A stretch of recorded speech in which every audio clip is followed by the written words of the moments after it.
I could be with anyone, you're here with me. You're here with me. You could be around for me. You could be with anyone, and I could be with anyone. You're here with me. You're here with me. Hey, what's going on, people? How's everybody doing? Welcome to the Tuesday night call-in show where you guys get to leave your opinion on things. Just so we are up to speed, I have the be putting the link in a moment.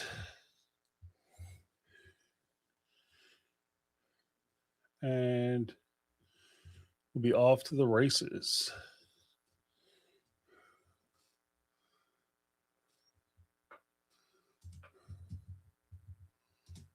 Okay. Yeah, got some ones in the chat. Thank you so much. Yeah, today I kind of wanted to talk about the let me turn this on. I got to bounce that a little better. Okay. Thank you, Sharon. I kind of wanted to talk about an issue that I'm having, like with sister wives, because I do listen when folks say things and take it in consideration, whether I agree or disagree. And something occurred to me. Like, I just happened to be walking through a room yesterday. My wife was watching one of her programs, which is Real Housewives, I think it's of Potomac. And currently, they're in their tell-all phase, right? And I stop in, and I'm sitting there, and I'm eating my little cereal, watching her show, and something occurred to me as I was watching it. There is a subtle difference between how Bravo, particularly the Real Housewives, have approached their tell-all versus how the Brown family has approached their tell-all, even during the course of the season. Like, for instance, their tell-alls, and I've noticed this before because she also watches like Real Housewives of Jersey and Atlanta and all that stuff. But what I've noticed is that they will have their current information, current events, current things that are going on in their lives, so much so that I've seen at least 3 occasions. There's a woman on Potomac. There's another woman, I think she's in Salt Lake. And then, of course, Teresa Giudice when she was arrested, where they'll actually have court cases ongoing. Like, they'll do the season, they'll shoot the season, everything will be filmed. There might be some issues or whatever during the course of the season where, people are looking into things, that kind of stuff. There's an investigation, but they'll get arrested after the season is over, and there will be active court proceedings. And Andy Cohen, bless his heart, will ask about what's going on with those current events.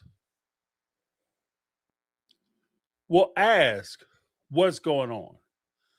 So, like, there's a young lady who got in trouble in Potomac.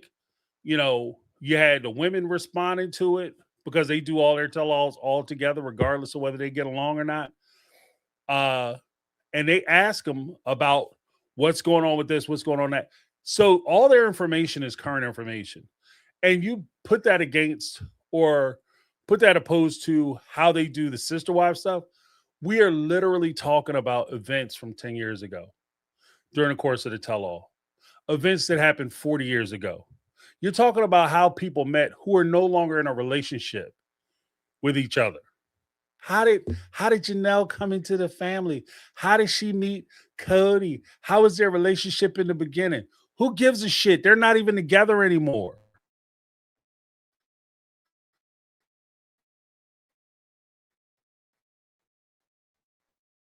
Deal. They're not together anymore. It doesn't matter whether she was catfishing, straight up cheating. She could have been taking dude down in the hallway, in the foyer. You understand what I mean? Sucking the soul out of that dude. Cody could have walked in, caught him, and left. He hasn't been with her for years. What difference does it make?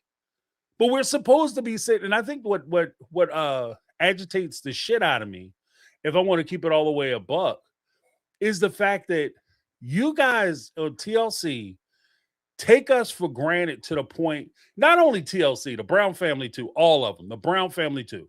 You take us for granted so much that you give us this little bit of bullshit and we're supposed to run with it. Like, I'm looking at my page, my channel, and I know I say, oh, I'm going to be releasing videos this week, so make sure you subscribe to the channel, blah, blah, blah, blah, blah. But what am I supposed to talk about? Shit that happened 10 years ago? What am I supposed to talk about? There's no new information. Even when they do interviews, there's no new information that's present during the course of those interviews. Salty birches. They just sit there and giggle with each other. What am I supposed to get on my channel? Be like, guys, Mary and Jim was on a show today, and they was talking, and boy, was they giggling their ass off. What am I supposed to talk about? Christine is buying fucking houses and stuff. She's buying properties. She's sitting there acting like she got the best marriage ever. What am I supposed to talk about? Janelle, oh, I just built my house. Maddie's house going to be across the street. They're going to face each other. We're going to be babysitting the kids, and I'm going to go out back and play with some dirt. What am I supposed to talk about? What makes this a show? Robin and Cody, oh, we love each other so much, and I got kids. I'm not going to let them grow up so I can sit here and baby them and pretend like we got all this stuff going on when we have absolutely nothing to talk about. There's nothing to talk about. Like, and I thought about this the other day. Like, somebody said, oh, James, I wish you could do an interview with him. For what? What am I going to talk to him about? They don't say shit. And I'm saying this specifically because, like I said, I'm watching Bravo. You take the two hosts of the talk shows.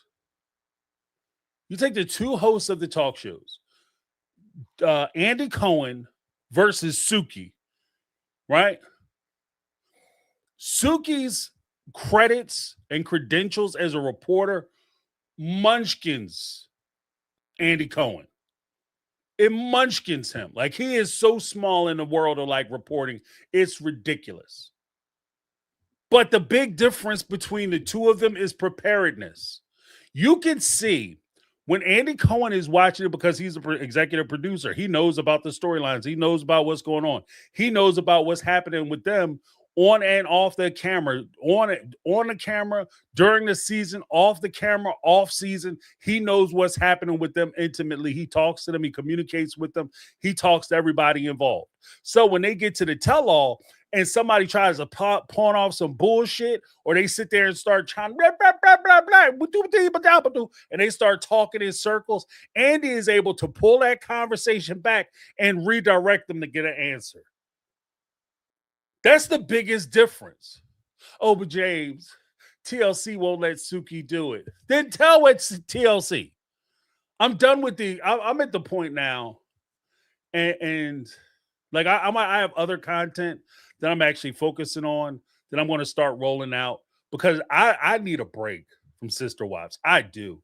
And it's not a break because Sister Wives is terrible. Well, no, they are terrible. But it's terrible because I feel like, to be honest with you, there were things I was planning on doing, and I'm questioning doing this stuff now because even like Mary said, why? Why are we talking about this stuff? She don't give a shit. Cody treated her like hell. She said that Cody's a good man and we need to mind our own business. I've never been told by people who put their business in the street to mind your business. Stop worrying about what's going on with me. Treat me like I'm a sucker. Because I'm sitting up here trying to justify your situation and explain your situation and defend you. And all of a sudden, I'm an asshole. So I'm just saying. Like, that's the part I think that frustrates me beyond anything else. It's just it's a waste of time. Like, the one thing I will talk about is the catfish. I want to do a video on the catfish Not necessarily talking about Mary's situation with the catfish, but how that situation relates to other people, because other people have been catfished too. And another thing that bothers me about this whole situation that I can't get away from, and this is what bothers me too, because I try to push it down and ignore it, but the reality of it is there, and it's simply this: we're getting hustled. This is a straight up hustle. They've been lying to us from the start. This has all been a push for money. Oh, we have the most ideal relationship. We have the example of what a polygamous family should look like. You can't question it because you don't understand what polygamy looks like, because this is the most amazing relationship ever. And to the point where you recommend to other people try it and do it. But then when that shit starts falling apart, now all of a sudden it's, oh, don't talk bad about each other because we all one family and we can all separate and everything will be cool. Then when they start getting ripped off, you had a fan base come in flying in. Oh, don't do that to them. Oh, you guys got to stop doing this. Don't make them upset because I want to keep getting this TLC check. But even then, beyond the TLC checks, where it becomes a ripoff and where it becomes like really jacked up to me is that we have, of the four wives, we have three of them that are trying to come out with like self-help shit. You got Mary pushing the worthy up stuff. Janelle is pushing like, parents who can't deal with their kids or who are being abandoned or ostracized by their kids. Then you got Christine out here, like I saw today, where she's trying to push a cruise, like she's trying to sell a damn cruise. You understand what I mean? Like everything is a hustle. And my question is, like, if you actually cared about your fans, how many times, let me ask you a straight up question. If you cared about the people who spend time on your platform, spend time on your content, spend time, their time, which is the most valuable asset you have, is your time. They spend their time supporting you, encouraging you. How many times have you looked back to any of those people and given them something for fucking free? How many times have you said, look, I'm going to take time out of my day, I'm going to sit down and I'm going to explain something that maybe could help you? Everything with them is like, oh, you got to show up to this event. You got to buy some tickets to that. You got to come here. You got to pay me some money so I can tell you things. Give me help. Not everybody in your audience can afford $500 for a weekend to sit there, or a day to sit there and listen to you talk about stupid shit. The people who actually need your help, the people who you should be speaking to, the people who are in like situations, 9 times out of 10 don't have access to extra money. They don't have access to money to survive. So you can miss me with the whole, I'm trying to encourage and teach women how to do better for themselves. Because that's not what this is. It's a straight up hustle. This shit is a grift. This is a straight grift.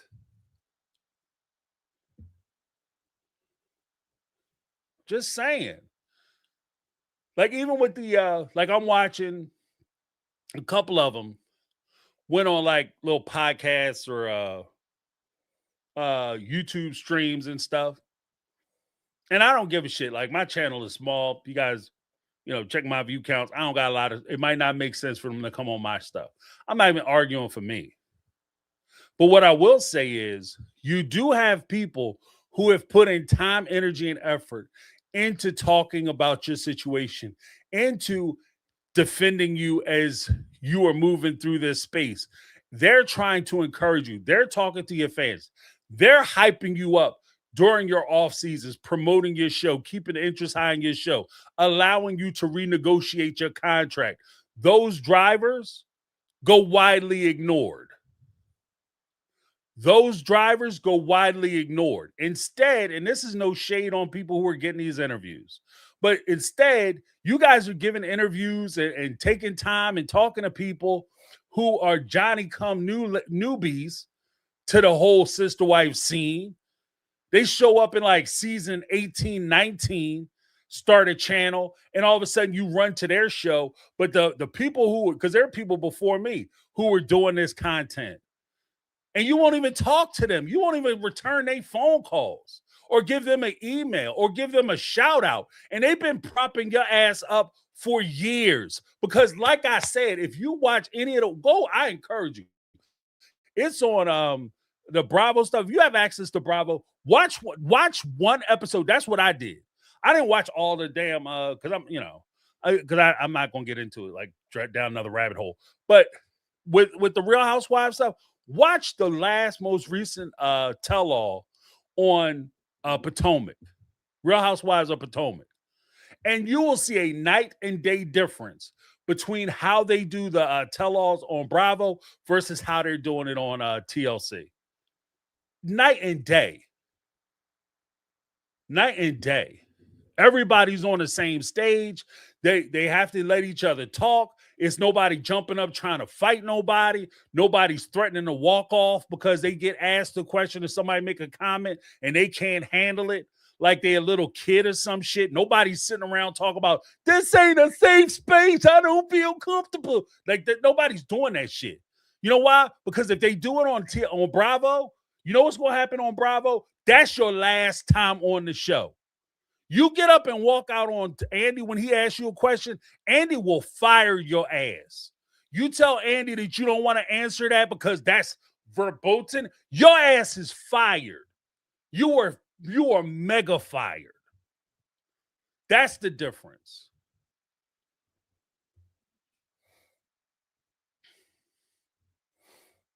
And like I said, it's just, I don't know.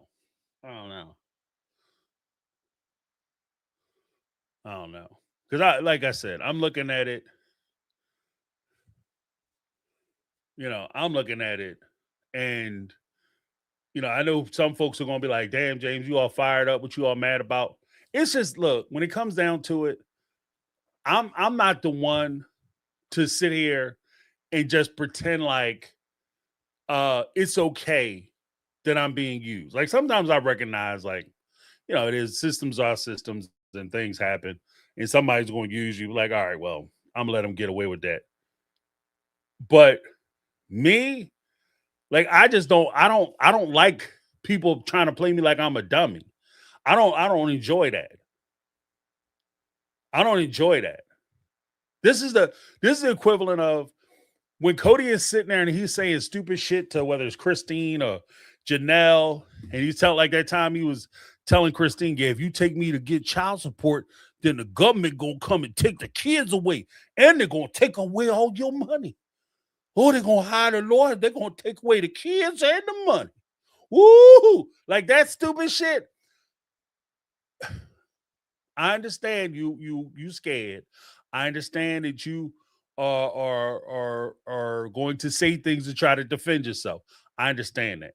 But please, if you're gonna lie to me, make the lie good and believable. Make it realistic. Don't sit here and tell me some old fantasy shit.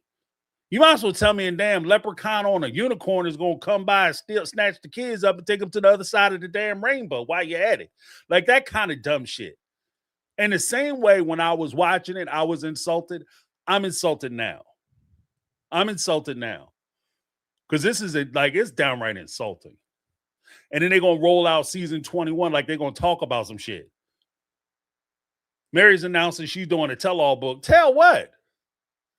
What you going to tell? You are not the most outright forthcoming person who's ever been on the show. Everybody, all the hosts have complained. Anybody who has hosted the show has complained that Mary is the toughest interview out of all of them because she doesn't want to say shit. And you gonna write a tell-all book and say what? I will not be silenced. You haven't said shit yet. For somebody who's vowing not to be silenced, you haven't said anything yet.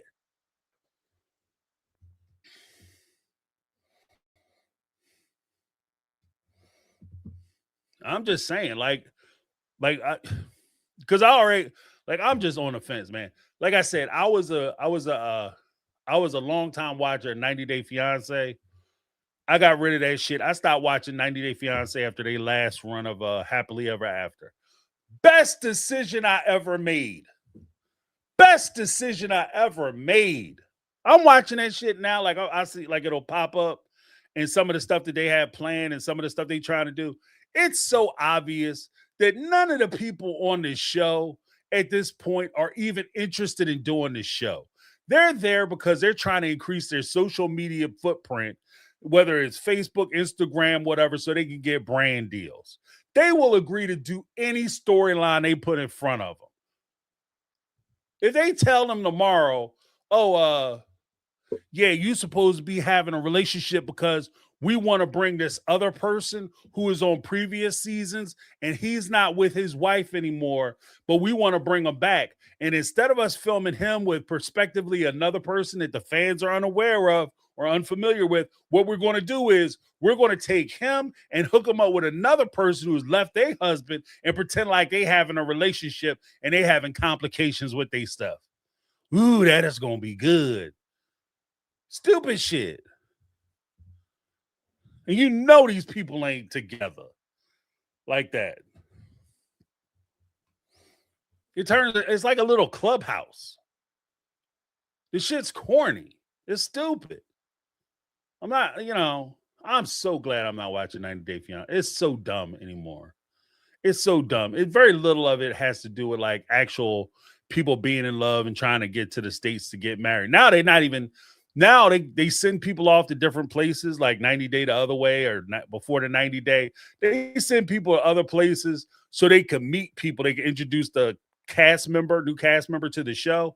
They send them somewhere where they can meet people. And I think the one young lady they have on Single Life now, I saw the episode where they introduced her. She went before the 90 days. She saw that guy that she was supposed to be in love with and about to marry and thinking about moving to wherever the hell he was from. She saw him like 3 times. I think this guy was married with kids. And then she wound up sleeping with another dude because she was supposed to be like a newborn virgin because she wasn't saved herself for so long. And then she threw it at this first guy that she met after the love of her life broke up with her. And she met this other dude over the next couple of days, threw it up on him. Then he broke up with her when she came back to the States.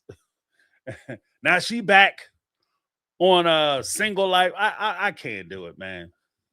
And I'm looking at 90 Day or Sister Wives the same damn way. What are we doing? What are we doing? What are we talking about? They're going to come out with another season. They talk about what? Pretend like because even with the whole Janelle thing, somebody brought up, Janelle's being threatened. And it occurred to me that, yeah, that's a way for them to be able to bookend and say, this is why the family needs to come together to support Janelle because so many people were against her and now she's scared. So we're going to rally around her as a family and we're going to have like the big reunion thing, which they've been trying to soft pedal push the entire time since like season 18. Oh, we're going to bring the family back together. We're going to have, even in season 17, when they were, Christine was leaving, they were talking about, yeah, can we get the family back together? Get the family back together. You guys won't even sit there and talk during COVID. You were in the same city, 5-10 minutes from each other. You guys couldn't figure it out. But now I'm supposed to believe you're in different parts of the country, and now all of a sudden it's imperative that we all get back together so that we can enjoy each other's company. Come on, man. Come on. Like you're just putting stuff out. And I even feel like with the Brown family, they're staying on the show so they could sell these little weekend counseling sessions or coaching sessions or whatever the hell. You know what I mean? Coaching sessions from who? Coaching sessions from who? What are you learning from them? You guys have made millions of dollars on this show. You're in the top 1% of earners in the country.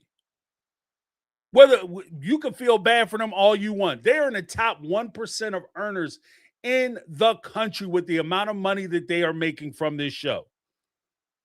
Them leaving their significant other, is nothing like it would be for the average person walking out of their relationship. And I'm talking about if you're a monogamist and you are with one husband, one wife, and you say you no longer want to be in that relationship. If you are making $50, $60, $70,000, you're $150,000 in debt. You got student loans, you got medical bills, you got kids, you trying to pay lights, trash, everything else, and you talk about you want to leave. That's way more difficult than a multi-millionaire. They might not even have $1 million in the bank. That might not be fair.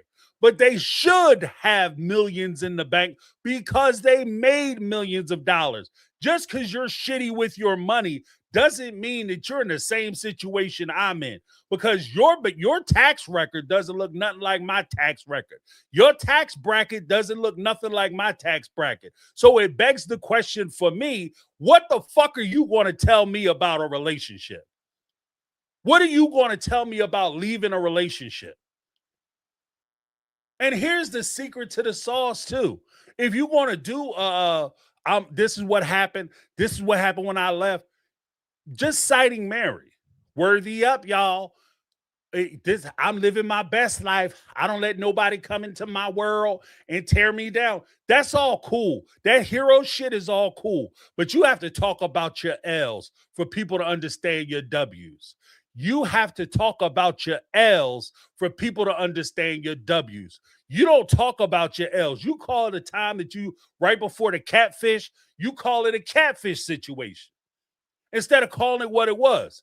I was trying to have an affair on my husband. I tried to cheat on my husband who was neglecting me at the time. I went out, tried to get a boyfriend, screw him, but then it turns out I was being lied to and I was being tricked. That's what it was. Let's stop calling it the cutesy catfish shit. Before that, the dark time. That was the time he was ignoring your ass. Let's not call it cutesy names. Let's call it what it is. You were alone. You were rejected. You were dejected. You were by yourself. Let's call it what it is. Talk about your L's. And then teach from your L's. Like, this is what I experienced. This is where I failed. Not where I won. I'm winning all the time, y'all. All I do is win, no matter what. If the people you were talking to, you were trying to coach, if they were in situations where they won all the time, they wouldn't need you to coach them. Can I say that one more time?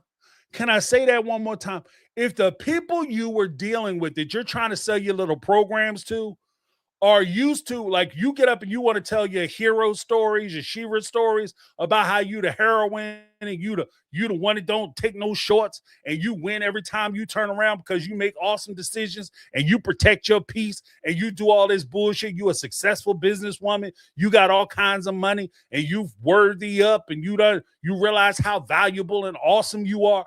If the people you were talking to and you were trying to sell this program to were in the same or similar situation, they wouldn't need a damn program. The people you trying to sell your programs to are people who are having complications. You can't have a great relationship with your kids and then try to sell a program to your kids about parental alienation. Which one of Janelle's kids cut her off? Is she going to talk about parental alienation? Oh, well, that's because I watched my kids cut off Cody. So I want to talk to parents whose kids have cut them off. Cody got cut off for a reason, as far as I can tell.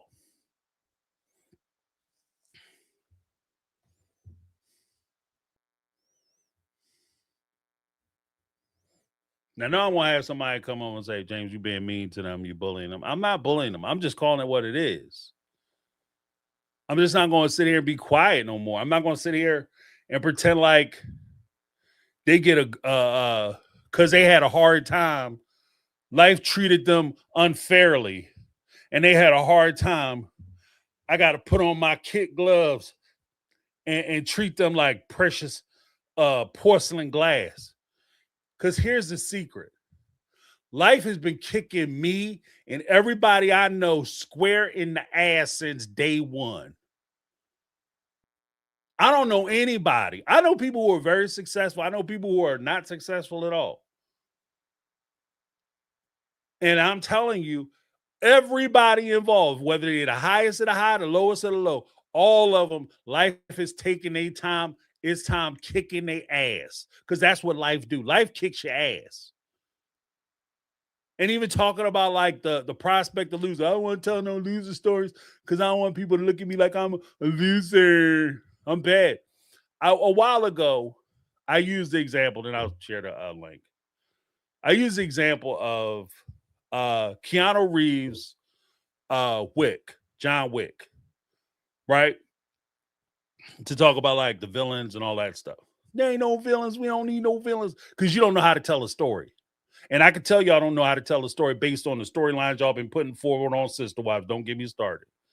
But if you look at John Wick, the first 15 minutes of John Wick is him doing what? This is John Wick. John freaking Wick. The guy who the mobsters call the boogeyman. The mobsters call him the boogeyman. The head of the Russian mob was sitting there like, who you mess with? John, whoa, John, who? That guy. The guy who puts terror and fear in the hearts of the leader of mobsters. Because he'll come into a spot, wipe out a whole gang by himself with a pencil. This guy is Mr. Billy Badass on steroids. But in the first 15 minutes of the movie, John Wick did nothing but lose. Let me say that again. In the first 15 minutes of John Wick, he did nothing but lose. John Wick lost his wife. His wife passed away, died. He lost his wife. His wife sent him a dog. He took his dog that his wife had just sent him over. Oh, little puppy, let's go for a ride. Take the dog out, go to the gas station, run into some little mobster kids, some mobster nobodies. It's not like these are the ace killers of the mob. No, he ran into some mobsters nobody. Nobody knew who these kids were. Then all of a sudden, these kids followed John Wick home. What did? They killed his damn dog. Then they took his car. Then they whipped his ass. They whipped his ass. So he lost his wife, he lost his dog, he lost his car, and he got his ass whipped in the first 15 minutes of the movie. And this is Baba Yaga. He wasn't afraid to take a loss. They expressed his loss because that's what drove the movie. So when he started winning, that's why everybody was on his side. See, that also is good storytelling. See how that works? And all I'm saying is if you're going to get up and you're going to sell Worthy up, parental alienation, how women can improve their lives, how you can separate from your situation, you have to be open and transparent about what you endured so people understand that what you were going through, so they understand what you overcame. They have to understand what you were going through so they understand what you overcame. Because if I step back and look at your situation and I take away the whole of the observation that I have from watching 20 seasons of this show and I remove all that, you're a millionaire who decided she no longer wanted to be with her millionaire husband.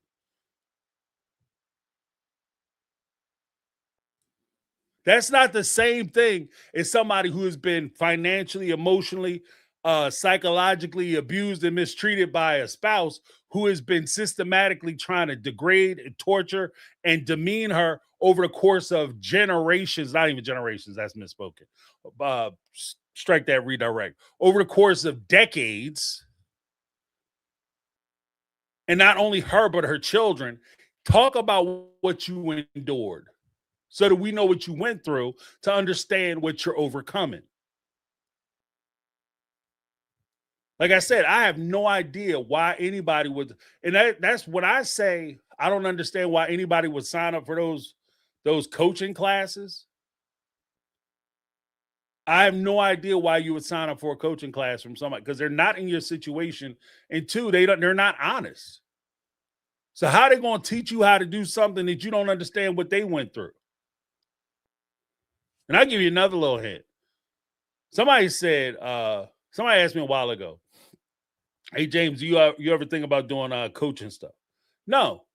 You know why? Because I don't have all the answers. I feel like I don't have the answers. The only thing I can provide, I don't provide advice. I give my opinion and I give my perspective. And you can take with that what you and do with that what you will. I don't feel like I'm qualified to give out advice to somebody. And I'm looking at me.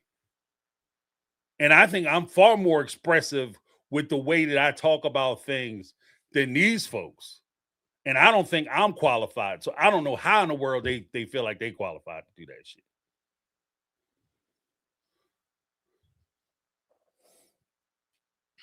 Because that's crazy talk to me.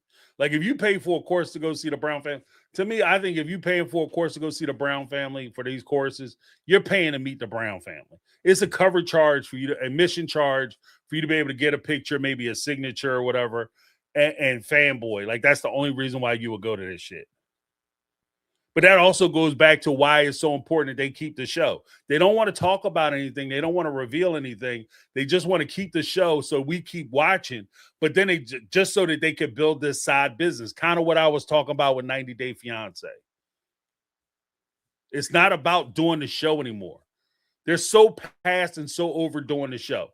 The show is a minor inconvenience so they can get to the money that they want to get to and do the things that they want to do. Like I said, people are going to be pissed at me. James, you're so negative. I'm not negative. I'm not negative. I'm not bashing them. I'm not destroying them. Nobody gives a shit what I think anyway. But at the end of the day, what I will give them is, like my mom said, I keep saying this shit, the only thing you owe people is honesty. And I'm not going to blind loyalty to people and then find out later that they doing the wrong thing. I'm not rubber stamping people. I'm not doing it. But here's the link. Sorry for my little tirade, but that's where I'm at. You guys call in. Let me know what you guys think. Do I have it wrong? Am I am I coming at it at the wrong way? Maybe I'm not looking at it correctly. Let me put it in the other chat as well. Maybe I'm tripping. And I'm not even ruling that out. I'm not even ruling that shit out. I might be tripping. Maybe it's something wrong with me. Like,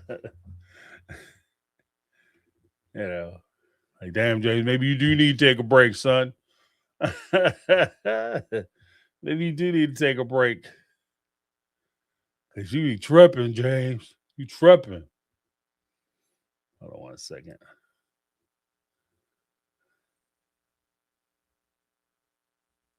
Oh, damn it.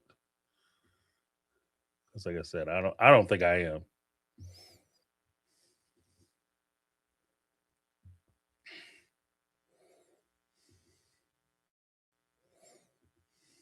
Because I think it's like overall, like I said, I think the shit is disrespectful. And if they're putting out content that they know they're not, they know for sure. What the hell?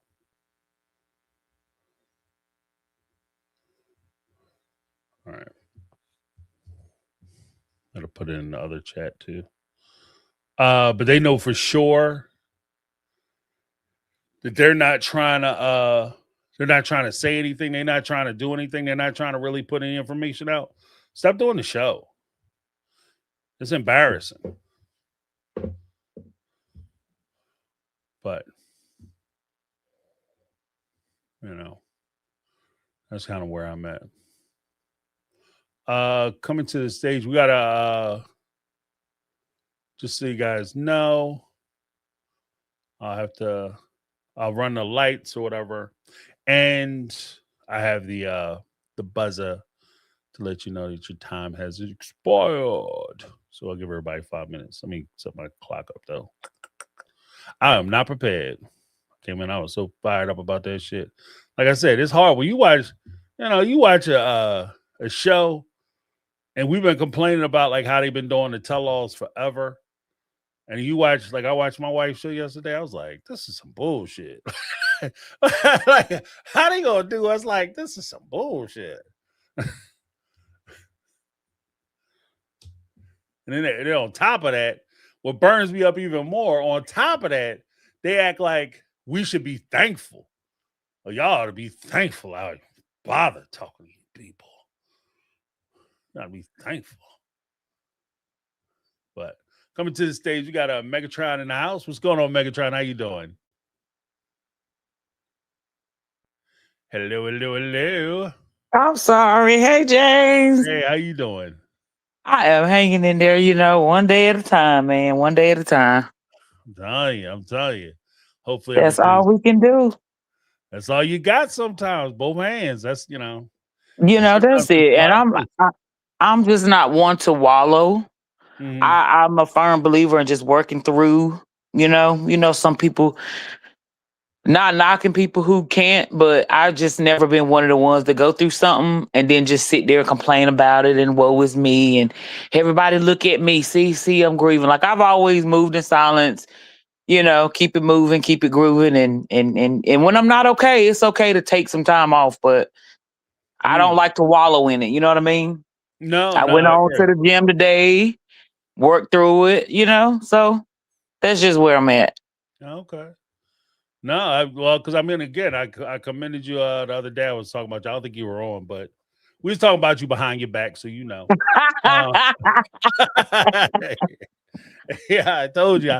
If I say it behind your back, I'm gonna say it to your face. Right. That's what this is. Hey, I respect that. I respect it. But one of the things I said was just the fact that, like, I understand you going through some things. I don't put your business out, but I understand you were going through some things, especially with your family and all that. And I was like, but the one thing with Megatron, when she called in, she's present, she's there, she's not saying, guys, oh, this is but she's coming in with positive energy, and so we like to try to get that back in the form of support. I appreciate it because I've been talking about y'all the whole time I was down there. I got back. I don't even know what the day is. Today's Tuesday. Sunday, because I had the Cat Williams to go to. They're like, "You're still going?" Hell yeah, I paid my money. I'm going.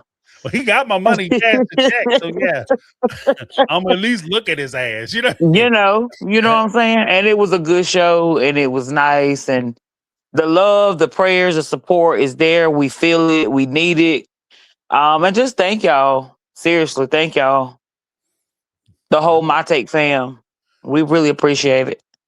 No, that's awesome. We're glad we could help out as little as we can, but yeah. So y'all should be proud of me. I didn't go down there, didn't act up. I didn't act up, James. I did not act up. But like I said, Saturday in the call-in show, I call bullshit on this. Oh, people are threatening. Ain't nobody threatening that woman. Because when a real quote unquote, a real situation arises in threat, y'all did nothing. Nobody was panicked. Nobody called the FBI. Right. Nobody did anything. So I'm just calling BS on that whole somebody's threatening her crap. And then like you were saying earlier in your show, today's show about, show up for work, do your job, or just don't do the job no more. Don't show up. Because what's this? Y'all have to be babied. Like, y'all are in y'all 50s. I think all of them are in their 50s. Why do we have to coddle you, you people? Why do we have to coddle y'all? Yeah, I think Cody's almost 60 because he slipped up during the special forces. And he bumped his age up a couple years. Like before, I thought he was actually closer to me, but he's actually closer to 60. Yeah. Yeah, Cody's almost 60. If he's not 60 now. So I'm just like, why do we have to coddle them? What makes them any different than anybody else that get thrown to the wolves and have to fend for themselves? They're no different. Like, what makes the Brown family so off limits? God forbid we call the spade a spade. Right. I don't get all this coming to these people's defense when they are basically pissing people off. And we got to come to his defense because we literally are watching this man rob 3 women. But you can't really call it robbing because they're willingly giving it to him. So at this point, we watching the food be the food and the aggressor be the aggressor, however they want to call. Why ain't nobody coming to these people's defense when Cody was doing all what he was doing? Right. They getting mad at us. Like I said, I'm what you said, James, from the top rope, coming down with the elbow hard. Yeah, dropping the bones. Damn this family and anybody who is, oh my God, give them grace and no, we're not. No, we're not. We're not doing that no more. If that's what y'all coming to this, your show and your audience and thinking we're going to give these people, no, we're not doing that. We're not doing it, especially when they don't deserve it. So, no, I agree. I just, I'm as Miss Linda say, this is my story and I'm sticking to it. Throw all of them away. Like I said, Truly can go to, all of them can go right in the garbage. Babies. Right in. When I tell you all of them, the dogs, her chickens that she had back there, everything, every feather, beak, droppings, all of them can go in the trash because they're trash. And then you trying to, that whole thing where she's trying to get parents to call in or whatever for that's for Cody benefit. Right. Now you see what I'm saying, throw all of them away. Out of everybody that she knows, who the only person who children has basically walked away from them, no contact, don't deal with them, don't talk to them, her sorry ass baby daddy. Mm-hmm. That she's basically making us pay to fund some stuff she want her kids to do with Cody, so her and Cody can sneak and get back together. We funding this shit. You bankrolled it. Well, you know what? Because even to your point, if you think about it, like the same way we'll complain, like, Mary, Christine, and Janelle were giving money to Cody, who was taking care of Robin, and why were they doing that? Like, we're doing the same thing. We just switched positions. So the fan base is actually supplying money. Because like you said, if we give money to Janelle and Cody gets left by Robin because the show gets canceled, Cody coming back to Janelle's. Let me tell you something. Coming back, he ain't never left. He ain't gone. They just on a pause. He ain't gone. Janelle is not through. She's not through. And James, correct. I'm like Negla now. Am I wrong? I said this last year on your show on a call-in. Yeah. She's standing there holding that door open for Cody. That just solidified. When you said that, I said that damn heifer coming from the top rope is Megatron. Both elbows, no holds bar, because that whole she's talking to her own children. She's not doing it in a way where she's talking one-on-one with her kids because she's a coward. She's a punk. She's doing it through making people pay her to tell them what she wants to tell her kids. Because James, them her kids, they're going to support her. They're going to be listening and whatever. She's talking to her kids without talking to her kids. Right. She want them to get back in good with Cody because that'll ease the whole situation. But off the top rope, Janelle, we know y'all are looking. TLC, what's your name? Robin, Mary, Jen, whatever, whoever. Baby, we're not letting up off y'all. Y'all can quit with them white women tears. Quit weaponizing them white women tears because somebody getting on your ass and telling the truth about it. The truth, you free. Tell the truth, shame the devil, like my grandmama say. Ain't nobody threatening y'all. Y'all just don't like that people are picking out the truth, and y'all are using your white women tears and your white privilege to try to get us to shut up. Mary, in your words, thank you. We will not be silenced. But James, that's all I got for you tonight. I just, keep talking your stuff because they're not shutting us up. They're not. I refuse. No. Because as crazy as it is, when I started saying stuff, I noticed that all of a sudden my system started crashing like a mother. But I'm gonna say what I'm gonna say. I'm gonna speak my speech. Yeah. So it is what it is. We're just gonna put it where the ghosts could get it. And did you see the video where they're talking about the villain? I said, James is the only person who talked about the interchanging the villains on this show. Now all of a sudden, it's a threat to call a spade a spade. Right.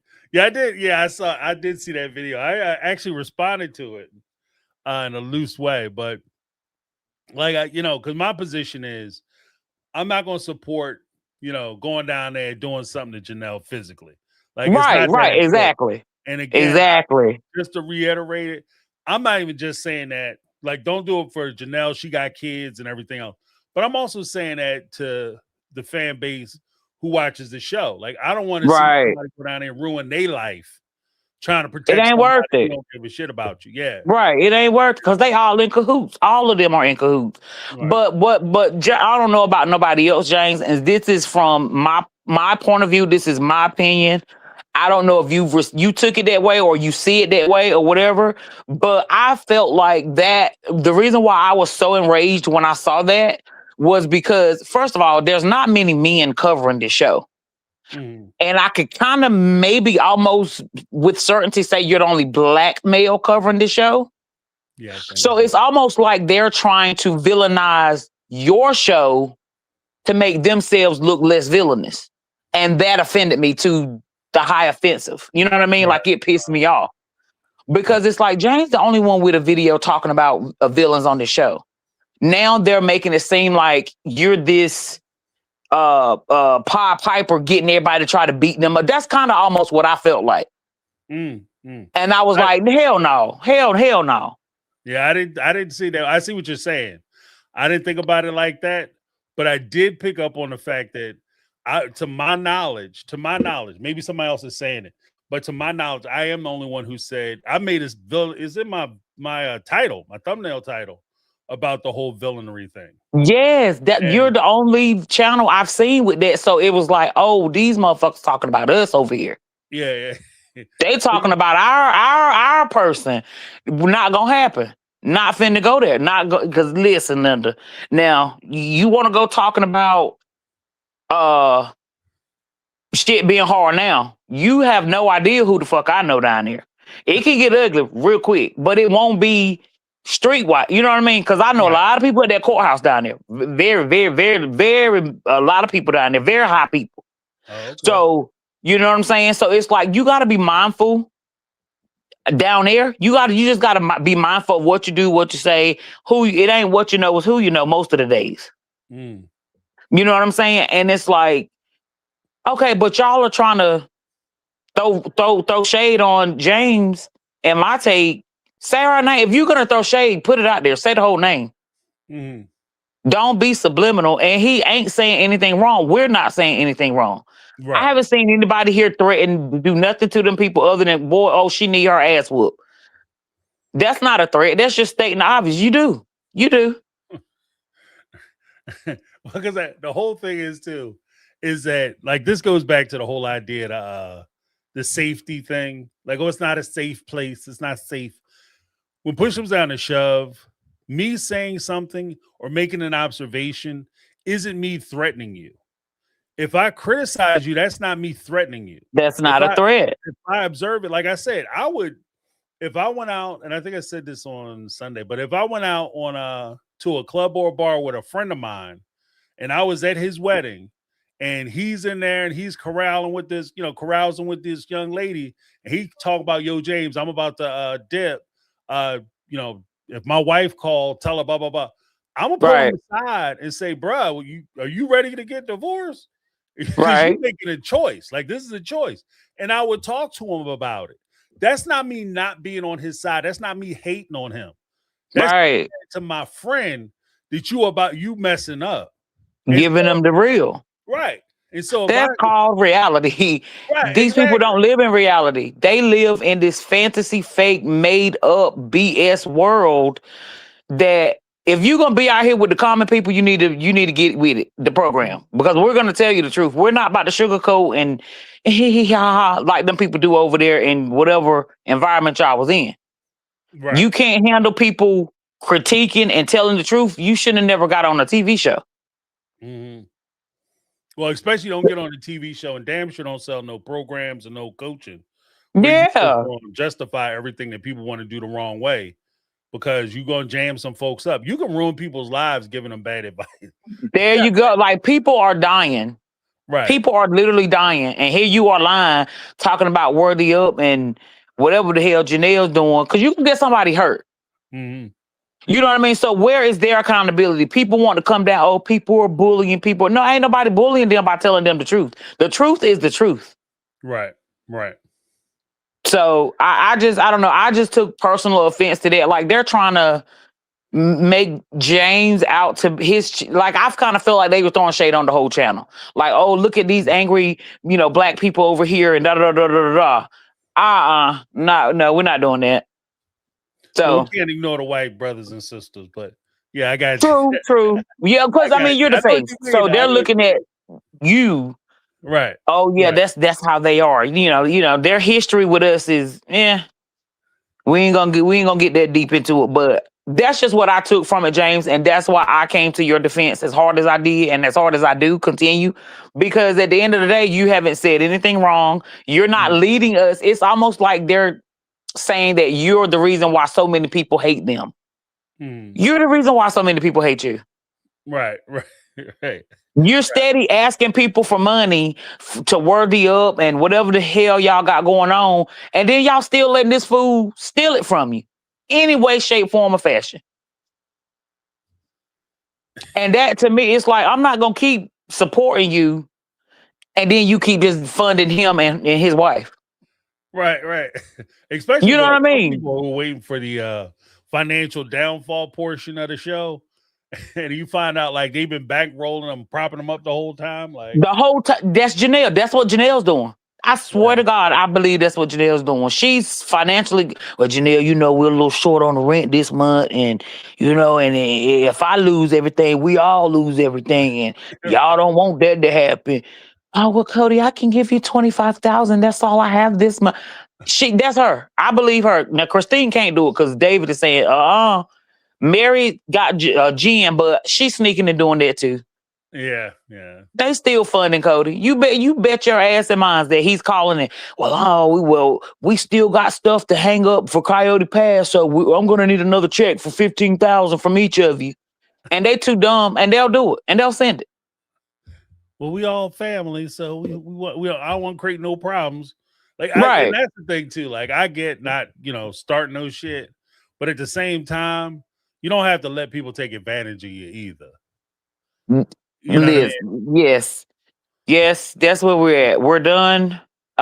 What's the girl brailing out loud? You're done. Yes, we're done. Mm-hmm. And they just accept it. Okay, the gig is up, y'all. We've been found out. Let's try to figure something else out. You're blaming the fans because you got caught in a lie. That's Robin 101 right there. Right. I'm blaming you for discovering my lie. All of them in the trash. Everybody. Gone. The in-laws too. Logan wife, you come on. Maddie husband, you come on. Aspen, your husband. Everybody. Trash. Trash. But I ain't gonna hold you no more. But like I said, James, I'm gonna come to your defense. I'm going to come to your defense. And I know you don't like it, baby. You better buy you a good set of earplugs because I'm loud and my voice is heavy. So I appreciate it. No worries. And like I said, thank you guys. Thank you so much. Keep doing what you're doing, brother. You are inspiring. Like I told you, my son listens to you. He's applying some of his stuff in college that he picks up, how you analyze a situation. So again, from the bottom of my heart, from my family, we appreciate you. Keep fighting the fight. And we got your back. I appreciate that. Well, your son actually, speaking of which, you might actually like some of my the newer content that I'm trying to put together now, which will talk about like even just my experience in like corporate America and like how to get jobs and that kind of thing, or how to approach jobs, how to get jobs, keep jobs, get promoted at jobs, and that kind of thing. So it'll be a little more comprehensive. Gotcha. Okay. Well, he's following you and he's watching. I want to say he put one of his professors on to the show. So we got shout outs to Allegheny College. Okay. Both campuses, Maryland campus and Pennsylvania campus, because he does a lot of his assignments based off of your formulas. Oh wow. Okay. So yeah. So again, keep doing what you're doing. You are inspiring a new generation. Unlike them folks we sitting up here talking about, lying, talking, oh, we're just being so bullied and people ain't nobody coming to see y'all, ain't nobody talking about y'all but us because we tired.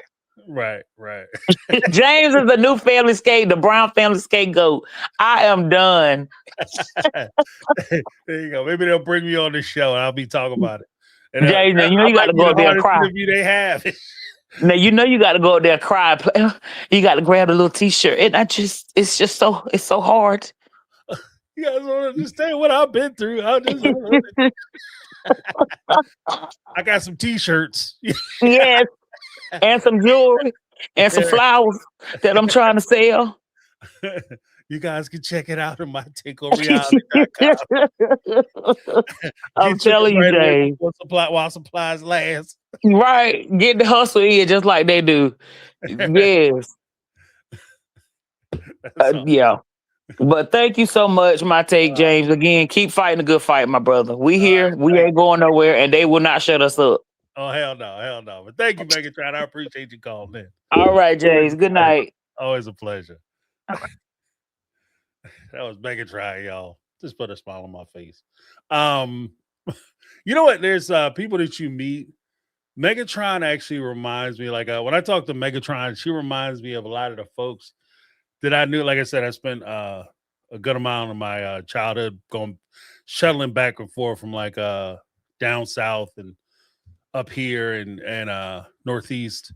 And she reminds me of a lot of that what I used to get down south, like that southern charm, if you will. Um, you know, and to be honest with you, I've never really thought about it, but I've always missed that. You know, like being up north is different. It's cool. Being up north is cool, but it's something special about being down south. It's different.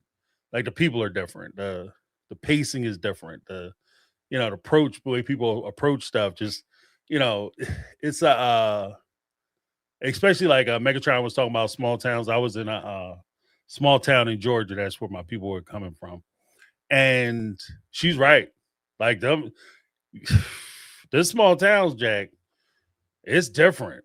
Like you can mess around like big towns. Like I grew up in a big city, and you mess around with people you don't know who you messing with. You could be messing with somebody who is of consequence, you know. But you could also, 9 times out of 10, nobody knows who anybody else is. But down south, you be talking to somebody and he be like the bum, the town bum or the town drunk, be like the brother or sister or like the town mayor. Or they were in high school. His wife went to high school with the judge or some shit. Like it's just crazy. It's crazy down there. Everybody's so connected and shit. It's nuts. But thank you, Lizzie B, dropping the speak pipe. You guys can leave some speak pipe messages. But we got Sharon coming to the stage. What's going on, Sharon? How you doing? I'm good, James, and you? Doing very well. Doing very well. How's life treating you? It's good. It's good. Everything's good. You don't want people talking about you, then don't be on the damn reality show. I mean, Right. That's what I've been just saying. Yeah. don't lay And your actually, shit out that was there, one of the man. things she said. That was one of the things that Mary and Jen said. Like, well, I understand that we on a reality show. It's something that I've always said. Like, you gotta sign up for this shit. But you gotta understand if people get the stuff all wrong. Yeah. Well, then straighten it out. Tell the Right, truth and be exactly. honest about it. Because it's like you say, if you tell the truth, then you don't have to worry about it. You don't have to come up with the lies. You don't have to keep them straight. All that shit, I mean, it's just Mary kills me because I think the reason that she wanted the house like she wanted, kind of thing, and not just like the wet bar and the things like that, but I think it was so that she could still invite the family over, the family could come over, and that way she felt a part of the family. But see, you don't ever hear her say that, not one time throughout the whole show. Mhm. She makes it into this thing about, well, if I had had this many kids, I would have needed this much room. That's not what's up for thing here. It's like she wanted to get the sympathy. She wanted to get the thing about it. I mean, I get it. It's a hard thing to go through, and and have a hard time to be able to have kids and stuff. I get it. I've been there. I've done that. You Mm. know, and I get that it's hard, but don't use it as an excuse to be, hateful or be, look for everybody's sympathy and stuff. Because I'm gonna tell you, that sympathy ain't gonna help you through that. Right. Straight up. I mean, we had a hard time getting pregnant. We went for over a year trying to get pregnant and stuff, and then finally, everything worked out. But you know, we lost a girl. We lost one of Oh. our daughters. I ain't seen her Mm. in 20 some years. My brother, his wife, 39 years old, died from COVID. Wow. Died from it. Left three young kids stunting for him to have to raise. So if Mm. things bad happening to you can make you go around and be however you want to, well, hell, James, I'll pull my pistol out and start shooting people in the face all the damn time. Right. Right. I mean, let's get real. You can't just hold that out and kind of thing and say that. You get the sides of the stories that you get from them, and if you knew the truth, or if we knew more of the truth, maybe we wouldn't jump to conclusions about things. But then Right. I don't think now necessarily our stuff is all just jumping to conclusions based on the facts that we have. 1 + 1 = 2. I Right. I, I don't know what else to tell you. Uh, Mm. the and you cut on it, son. You hit on it real good Sunday, kind of thing. Giving them a chance, or giving like just Janelle a chance, or giving Christina a chance, or giving Mary a chance, and then saying, well, why are we gonna give them chances and not give Cody and Robin chances? Listen, I'm gonna say something. If it happens once, it's an accident. Okay. If it happens twice, it could be a coincidence. But if it happens 3 times, your ass is setting a pattern. Right. Right. For real. So This if is you what got you 3 do. wives leaving you and that many kids that don't want nothing to do with you, bitch, there's something wrong with you. Right. I, Right. I mean, you can't get out of that, you know? And yes, there's been questionable things with all of them, every single one of them. But just like I say, with Robin and Cody, they've proved it over and over and over and over again, and it's like what you say, what would it take for everybody to give them another chance? I'm going to tell you what it would take: a 20 season Dallas dream scene. You know what I'm saying? They'd have to come back and say, oh, this shit was a Dallas dream scene for me to start over, because they say, no way in hell. Say Bobby standing in the shower, right? Yeah, I don't want to see Cody standing in the shower. You can show him cutting down a tree or some shit like that, but don't no. But yes, that's the only thing that's the only thing that would get me to do a revamp on Cody and Robin is a 20 season Dallas dream scene. The wedding dress shit never happened. The 11-day honeymoon never. I mean, all that shit. It had to Right. be Right. gone. I mean, for real. Right. Yes, I don't, her even suggesting that to Cody, because you stop and think about it. Okay, if it was never her intentions to hoodoo Mary, she was just in, like you say, a desperate situation. I don't, I don't say that that's right. It was still wrong, because she knows how he is. She knows how he takes to her suggestions so quick, kind of Mm. thing. But her admonishing him, saying, or her saying that it was yeah, you could do that, kind of thing. She knows that's all it takes. Part of me wonders if she did it because, not just because she was in the situation and wanted to get her money and get out of it, kind of thing, but also that she knew that if she fired him up and he did some shit, Mary'd chew him up and spit him out, or Mary's lawyers would, Right. and like you said, hers wouldn't have to, you know. But yeah, there's stuff. Yeah, everybody does questionable stuff and everything. But like I say, Cody and Robin have proved it and proved it and proved it and proved it and proved it that they can't be trusted. I would love to have seen a little more from Cody's daddy when he was alive, kind of thing, because for him to balk and not go to him and Christine's wedding, and him to be the rough person that everybody, all his kids and grandkids, say that he was and stuff, I Mm-hmm. think he knew Cody wasn't cut out for that. Yeah. I think for sure he knew it. I think he knew what ego Cody had as far as thing. And I know that's sometimes what they say it takes for the polygamy, but I think that he knew that it was never going to work out, because Cody needs too much time and too much attention. You know, and I think that he was not going to do what he needed to do or what his daddy thought he needed to do, you know, in order to make the whole family thing work. Right. Right. Well, I mean But that and the fact that like the way it just seems like looking at the timelines and the way things were done, it just didn't seem like he had anything set before he moved on to the next one. So you run out, you marry Mary, you don't have anything really set, and then you start dating and courting Janelle. mm-hmm. Then you get her pregnant, and you run out and start trying to date Christine. You know what I mean? Like, but nothing was ever really set and solid in those relationships to make them Right. work. So maybe Well, and I think that's his MO. I think Mm. anytime something goes bad and don't go right, kind of thing, he wants to flit and jump. I think that's why they moved so many times. I think that's why he got married so many times. He wasn't happy with Mary. He didn't know what he was getting into when he got into it, kind of thing. Not that he was all right and she was all wrong, by no means, but just it wasn't working. So he brings another one in, and you know, and then so Janelle and Mary was fussing all the time, kind of thing and stuff. Well, you did that too by bringing in the sister-in-law in, or by, you know, by doing this Right. with Janelle, and Janelle playing her part in that too, of course. And then you turn around and you bring Christine in because she's the blue blood and she's going to be the go-between between the two of them. I mean, it just goes on and on and on, you know, and that's what he does. He runs from it or he changes it up real quick to try to fix things. But if you can't fix what you already got, adding more to it's just going to be shit. I mean, Right. it's like, what's the white part of chicken shit, James? It's chicken shit. Right. Right. Well, I mean, I don't know how else to say it. I just, yeah, no. It, he cares way too much, and not that people shouldn't, but he cares way too much about what people think to be on a reality show. Because if he Right. didn't care, he'd be telling everything. He'd be Mhm. saying whatever he wanted to say, or doing whatever he wanted to do, or whatever. He's not a real man because he's never going to own his mistakes. He's always going to think it needs to be about him and all that.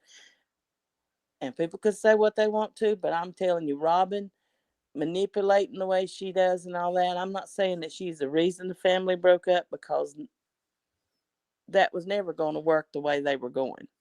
Right. You know, the thing that gets me is not I can get that they stay on the show or try to do these things to get the money, kind of thing, to live off of, or living off the money off of the show. What I don't get is why TLC's letting it go on. Mm. Because, I mean, they went down what, from 2018, like 1.7 million viewers, to like now here we A are at week. Yeah. At one now point, here like we are at like 17. 800,000 or 600,000 and keep dropping and dropping and dropping. What? Well, because by season 17, they had 4 million Mm-hmm. a week. And then they dropped like season 18, 19, they dropped to like 1.7. Right. And then, like you said, with the from what I saw in the last season, season 20, they were averaging 400,000 Yep. a week. So it's precipitously dropped. And part of the justification, and this is where it gets kind of sticky, because part of the justification for them to make $1 million a season was the fact that they were pulling in 4 million a week. But if you're only doing 1% of that, there's no reason in the world why you guys are making as much money as you're making. Right. You know, For so real. I don't know. It's Well, gonna and I be I mean, think it's I gonna just be an don't. internal struggle. Well, stop and asking them things. Now, listen, Big G is a whole nother ball game. They don't want to talk about Big G in the tell-alls or any other time. Listen, God, God, Godspeed. You know what I mean? You do you, because Right. that's a whole different character. All the yeah, you leave that one alone. That in my mind is untouchable, because I've been there and I know what it feels like. Mhm. So you know that right there to me is untouchable. But the rest of that shit, hell no, it's all up for grabs. Hell Right. no. You know, you go standing there saying me and Cody didn't do nothing wrong when he helped me pick out that wed dress. I'm gonna call you a lying bitch, because you lying. Right. Cody saying he didn't do nothing wrong, now you a lying asshole, man. He may be a bitch too. I don't know. You know what I'm saying? But because how can you say that's not wrong? You know, it's just like with my kids. If if you think that what you're fixing to do or what you're not, and my kids will be 27 this year. If you think what you're fixing to do or what you're fixing to not choose to not do is going to upset me or God, then you best not be doing it, or you best be doing it like you're supposed to. Mm. Because at 20, it don't matter whether you 10 and living in my house or 27 and living up the road. I'm your mama for the rest of your life till they put me in the ground. So if I got to say something, I'm going to say it. Straight up. Right. Yep. And I'm like you. I'm from one of those small towns in North Carolina. So, we keep it real down here. We just do. Yeah, everybody knows everybody. So yes, you do need to be careful what you say to who and what you say it to. But for the most part, we real. I think I told a lady one time whenever they were looking for Osama bin Laden years and years ago, kind of thing, and I said, see, what they need to do is send a couple old Southern women over there to look for him, because everybody thinks the people in the South are so friendly. Hell, we ain't friendly. We just nosy as hell. We Well, they will find recognize you you. catch more flies with sugar than you do with shit. So Exactly. And I don't think Cody's realized that, because all he be dealing out his shit. right. Him and Robin both, kind of thing. But yeah, I have my issues with what those ladies have done, and I think I'd have popped a cap in his ass over truly shit. But I mean, I'm just that. Ooh, my kid being sick and that sick when I get home, kind of thing, and you didn't take care of her, and you over there doing laundry at somebody else's house. Yeah, me and you gonna have words, and they ain't gonna be honey sweetie either. I'm gonna promise you that. Right. But and I just, like I say, I'm with you, James. But yeah, the only way I'm forgiving Robin and Cody is if we go back to, like I say, 20 season Dallas reboot. We might think about it, but Yeah, as it stands right now, I just don't see. I don't see it. no, I just me don't either. see it. No, and you think you're right. I think if they're going to Mary or you're going to Janelle for advice, kind of thing and stuff, I think it is just to be a meet and greet kind of thing and stuff. Mm. I mean, I ain't saying they won't have good advice or anything like that about certain things. I mean, if you're going through something, James, and you're in the thick of it and you're in the heat of it and you're in the cloud of it, kind of thing, and I'm standing out here and can see a clearer picture, I might have something good to say that might help you, or that might help you to see what you're not seeing, So Mm-hmm. I can give you that a little bit. I don't think I'm going to be going to them for advice, but I I still think I'm in it to see Rob and Cody get something. I just am. If that makes me a bad person, it just makes me a bad person. Well, sometimes it just is what it is. No Yeah. value judgment attached.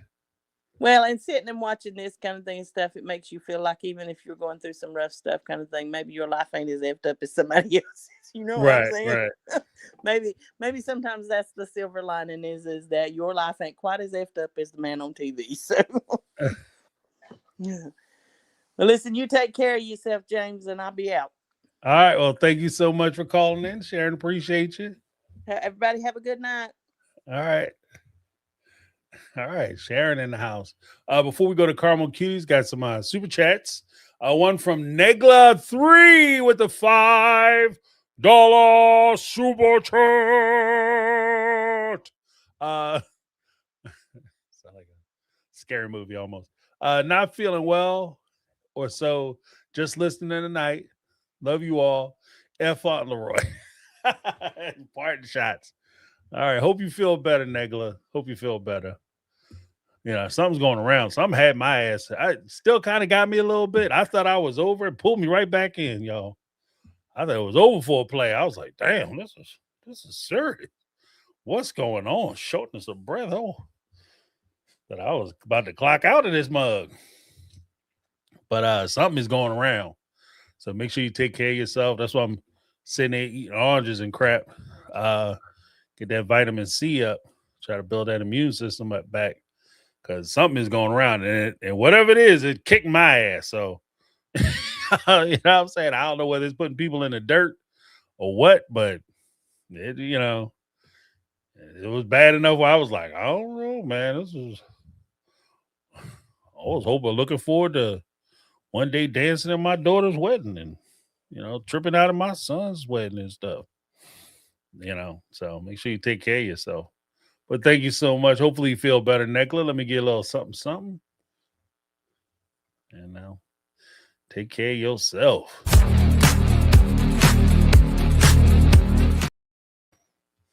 Okay. Tiana Gray said, prevent cold. Zinc is so good. Yeah, zinc is also good. Oh, feed the beast. Yeah, I got some. I gotta get some more beets. Need some of that beetroot. Get some of them because I got a juicer downstairs. Need to start. I bought that juicer. Me and my wife was using that joint strong. We first got it, boy, juicing everything. Then took a little break. I gotta get back on my juicing routine. You know. Negla 3 gifted one My Take on Reality membership. So make sure you guys come through on Saturday for the members roundtable. Always a good time. We be talking some good stuff. It's a lot of fun. But thank you so much, Negla 3.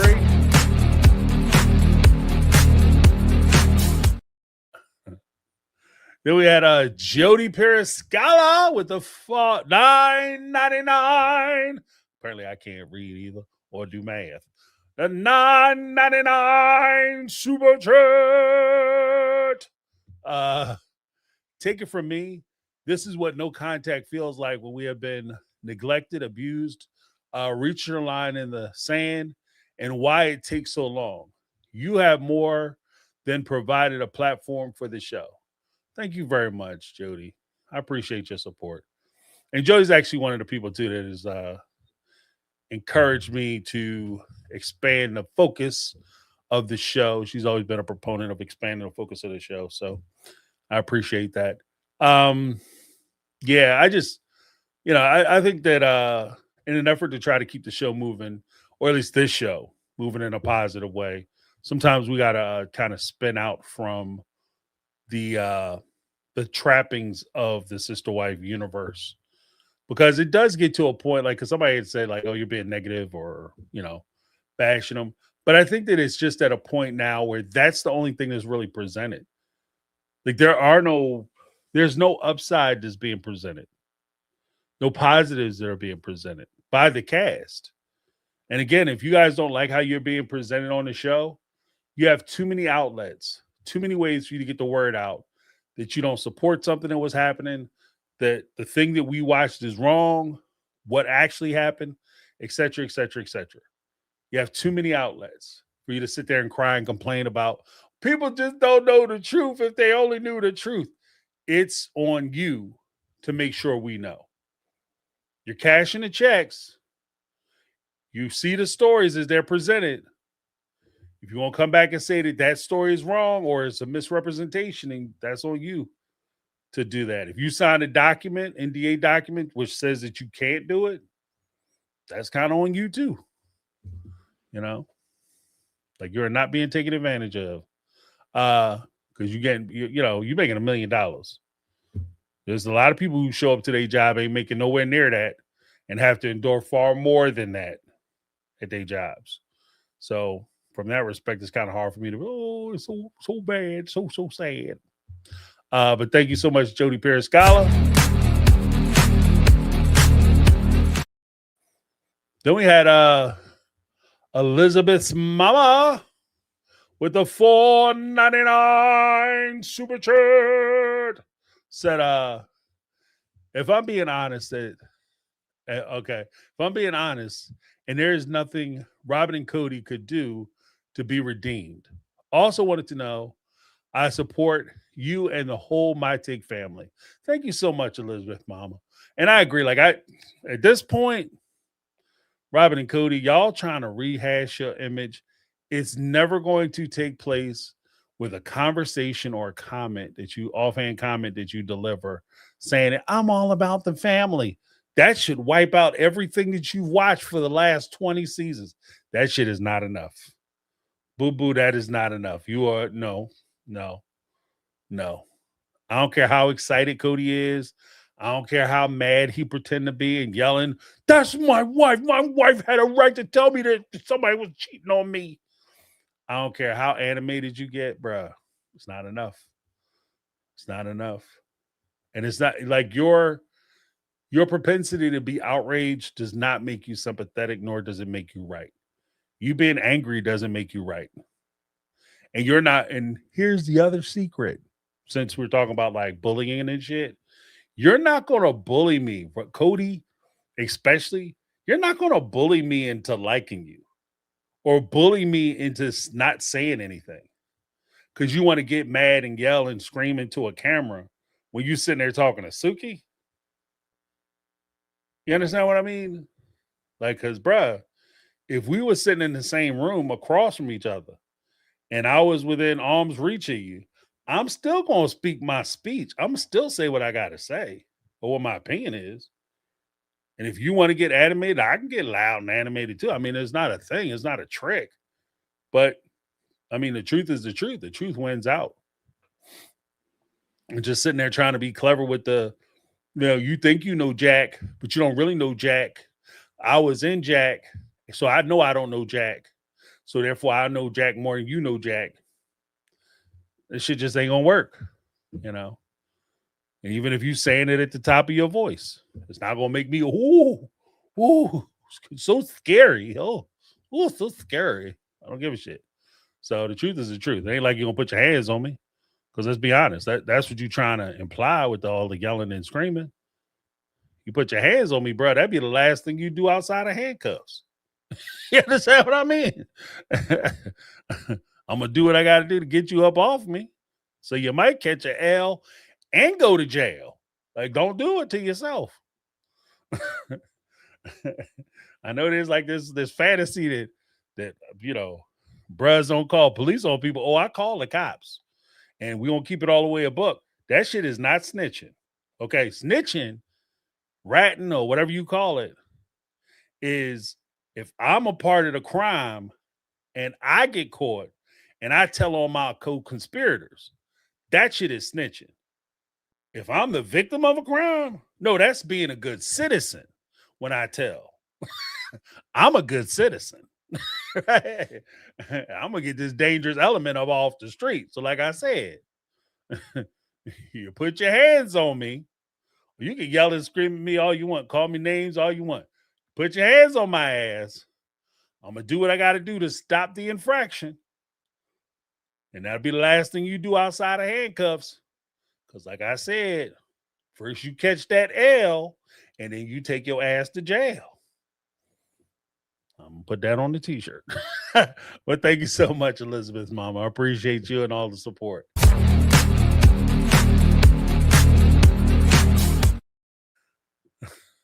All that yelling and screaming. That's my wife. Like, calm down. Because I'm getting a little nervous, You about to make my Agent Orange act up. A little major pain. But coming to the stage next, we got Carmel Kitty's in the house. Hold on one second. There we go. Hey, what's going on? How you doing? Hey, James. I'm good. How are you? Doing well. How's life treating? I'm doing okay. It's raining real bad out here, so just trying to stay indoors as much as possible. I won't work this long because I gotta head out to go pick the girl up from work because she don't have no umbrella.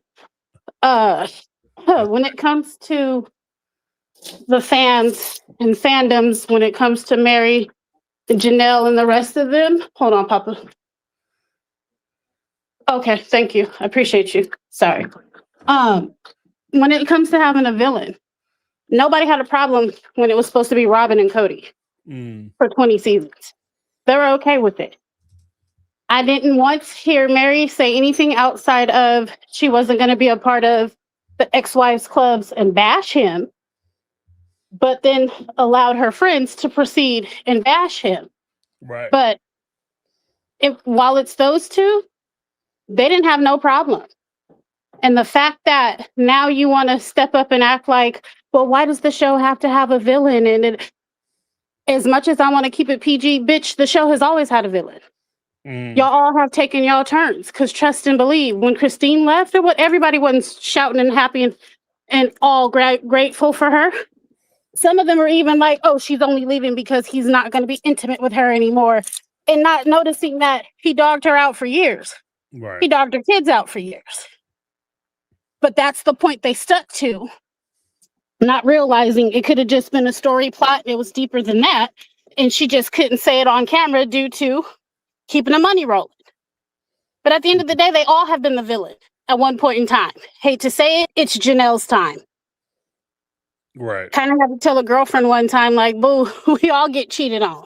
It's just your time. What are you going to do about it? Are you going to stay in a relationship and allow him to continue to disrespect you? Or are you going to move on and keep it pushing? Choice is yours. But I have seen some comments in some of the other content creators' feeds where they don't like what they're hearing when they log into My Take on Reality. They don't like that certain callers are so harsh and coming off on Janelle, and we need to give her grace, and we don't got to do a damn thing. Just because you're still living in the Delulu bubble of everything that they say on TV is real and that's how you feel, you are sadly mistaken. Mm. And I'll even admit, up until maybe season 8, I kind of believed a lot of what they said. But then when I rewatched it during COVID, I was like, 1 and 1 ain't making 2. This is Common Core math that's adding up here, and it ain't adding up. Right, right. Then I went over the book, and I was like, oh, that's an inconsistency. That doesn't add up to what y'all said on the show. Ding, ding, ding, ding, ding. They all lied. Right, right. And I think that was one of my biggest things too, just with like something Mary had said, like you guys take this point and that point and you put it all together all crazy. But again, we're just taking the points that are presented to us. And I can't be faulted if you do a show. Like if I do a show with my family, I would never do a reality show for a myriad of reasons. But if I did a show with my family and I realized that the show needing a villain made my wife look like something that she's not, I'm not doing that show again. When they come back to me, James, we're going to do season 2. No, we're not. No, we're not, because you guys are portraying her in a way that doesn't make sense. Or you're portraying her in a way that makes her look negative, because we have lives outside this show. And it's doing things to her psychologically or professionally, or it's just reputationally, whatever the case may be. We're not going to do that. And that's just with her. If it was me, the same thing with this show. And I would go about the business of trying to set the record straight. But with this, like if you guys want to sit there and you know the show is doing you this way and you sign up for season 20 and you know that this is what they're doing, I don't know. What do you want me to do? Keep drinking the Kool-Aid. They want you to keep drinking the Kool-Aid. So we're not drinking it. No. Right. I mean, I'm not going to let the babies catch strays because they innocent in the situation. The chickens, they had nothing to do with it. But all the adults, they damn sure can get it at this point. Nobody's off limits. I mean, we do be respectable even when it comes to some of the adult children. Like, I think Robin's kids give me the ick. But I hold back a lot with how I feel in my opinions because I don't want to offend nobody. Plus, too, as a parent, I'll be damned if somebody talked about my 22-year-old. I'll be ready to pop off Medea style. But I get it. You know what I'm saying? The kids didn't have a choice in how they were raised, but a lot of them had a choice in how they acted and how they behaved. And that spoiled, bratty, I'm better than you, even when it comes to your own siblings, I don't like that at all. And that reeks of Robin's girls. Well, especially when you're like, I'm better than you because of the investment that your mom made to my mom. Right. And everybody denying you, and I'm gonna stand on top of the stuff that I got because of my parents standing on top of your parent. Like that's crazy to me. Y'all got to wear denim diesel jeans in high school and Jordans, and here I am getting hand-me-downs from the Goodwill with patches on them. Yeah, I ain't playing that, Jack. But I ain't gonna stay long because again, once I take off out of my driveway, I'm gonna lose reception, unfortunately. I love you guys. Yeah, just keep a lot of us in your prayers. Some of us are suffering in silence, unfortunately. One of these days, I'll be able to explain what I've been going through. I'm just not at that point to fully share it just yet. No. But yeah, keep some of us in your prayers. It's some of us going through some things in life, and you know, y'all are my outlet next to my therapist, so I appreciate you all. But I'll be back in the comments because I don't want to start crying. So I appreciate y'all. No, I appreciate you too, Karma Kids. You take it easy. If you can't take it I'm easy, try. take it slow. You know what I mean? Hopefully you'll still be on. I got to hit Costco real quick. We're out of waters. So I got to get out in this rain when I don't want to. But y'all be blessed, and I'll see you in the comments. All right. Have a good one. All right, little Carmel Cutie is one of our Mega Mod squad.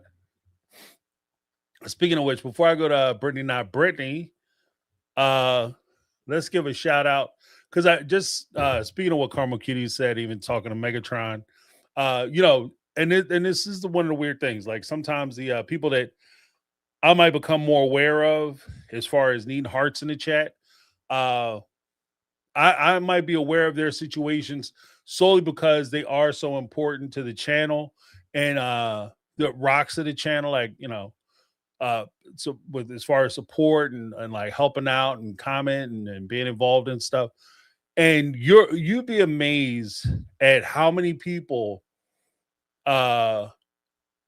bring positive energy to a situation, and we're not aware of the struggles that they're going through, because when we see them, they're always full of positive energy. They're always coming in doing the work. They're always there with a smile on their face or a joke on their heart. You know what I mean? Like they're making you feel better, but you might not recognize the things that they're going through. So I just like to take a moment to recognize some people and put some hearts in the chat for people who I mentioned here, but as well as people who may not share with me or share with anybody the struggles that they're going through, just for them to see hearts in the chat. So we can start putting hearts in the chat to know that they have people who are supporting them.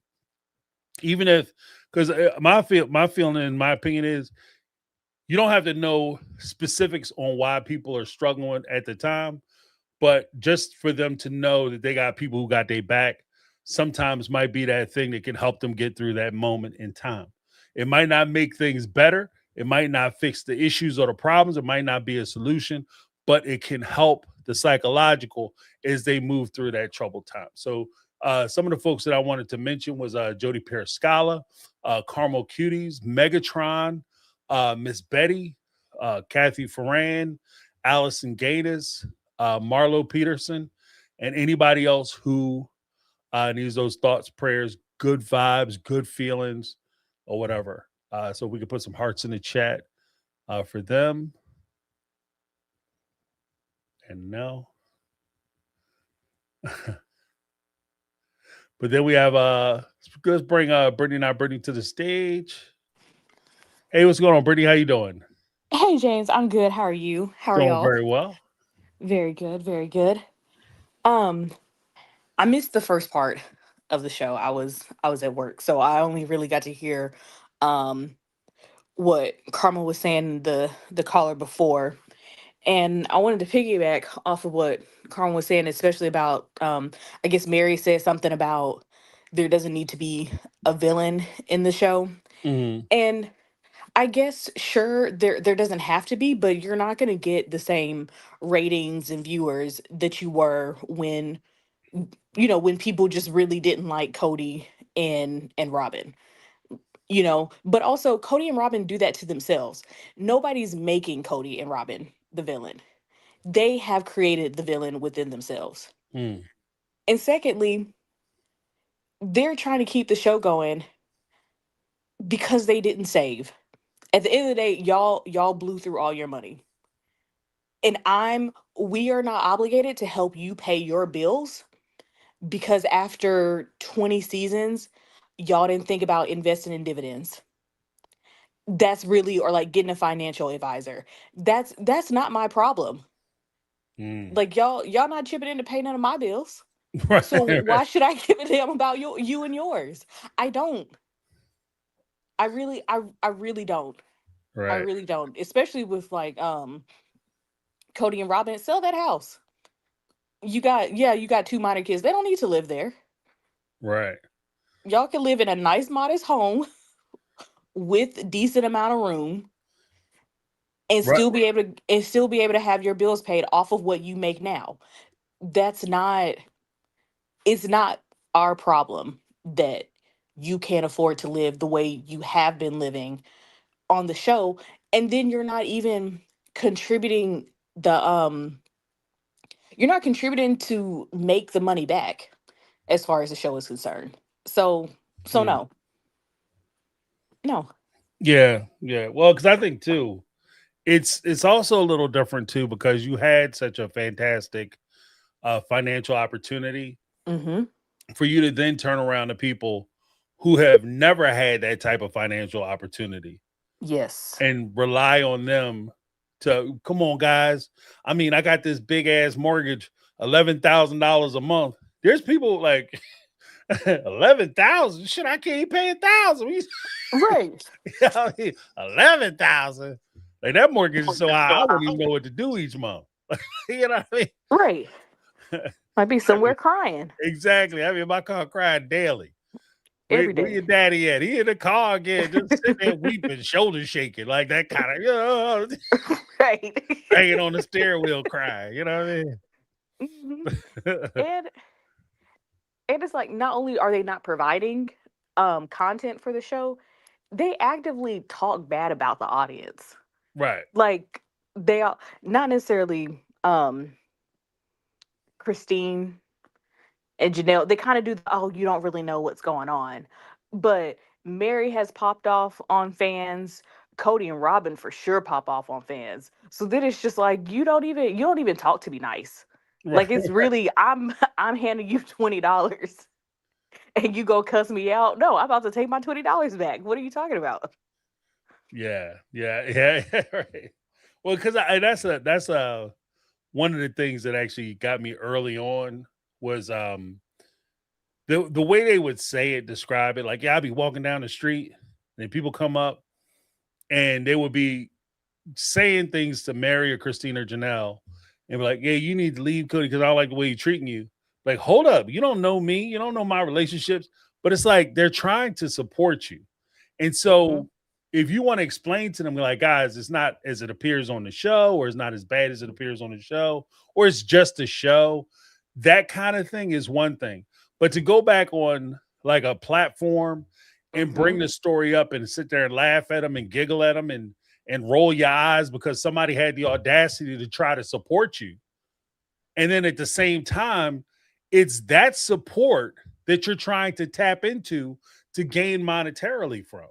Mm-hmm. You know what I mean? Because those are the people, the same people that came up to you on the street and say, Rob Mary, I support you. I want the best for you. I hope you leave him and find happiness. Those are the same people that you're hoping will spend $500 or I'm sorry, $5,000 to stay at Mm-hmm. Lizzie's Inn so they could do like a weekend event with you. Those are the same people that you plan on trying to sell these programs to and these books to. It's the same people, you know? Mm-hmm. And so, like, my opinion and my sympathy is only important when I'm stroking a check. Is that what we're doing? You know what I Right. mean? And if that's the case, don't worry about it. Mm, Because you're not I wouldn't go to Lizzie's Inn personally, like just in general, but if I went, what am I spending that money for? Like is what is it truly going to contribute to my life? mm, I'm not I'm not going up to none of Christine's Airbnbs. It's not my cup of tea. I wouldn't do it and right. I wouldn't spend the money just because you're sister wives.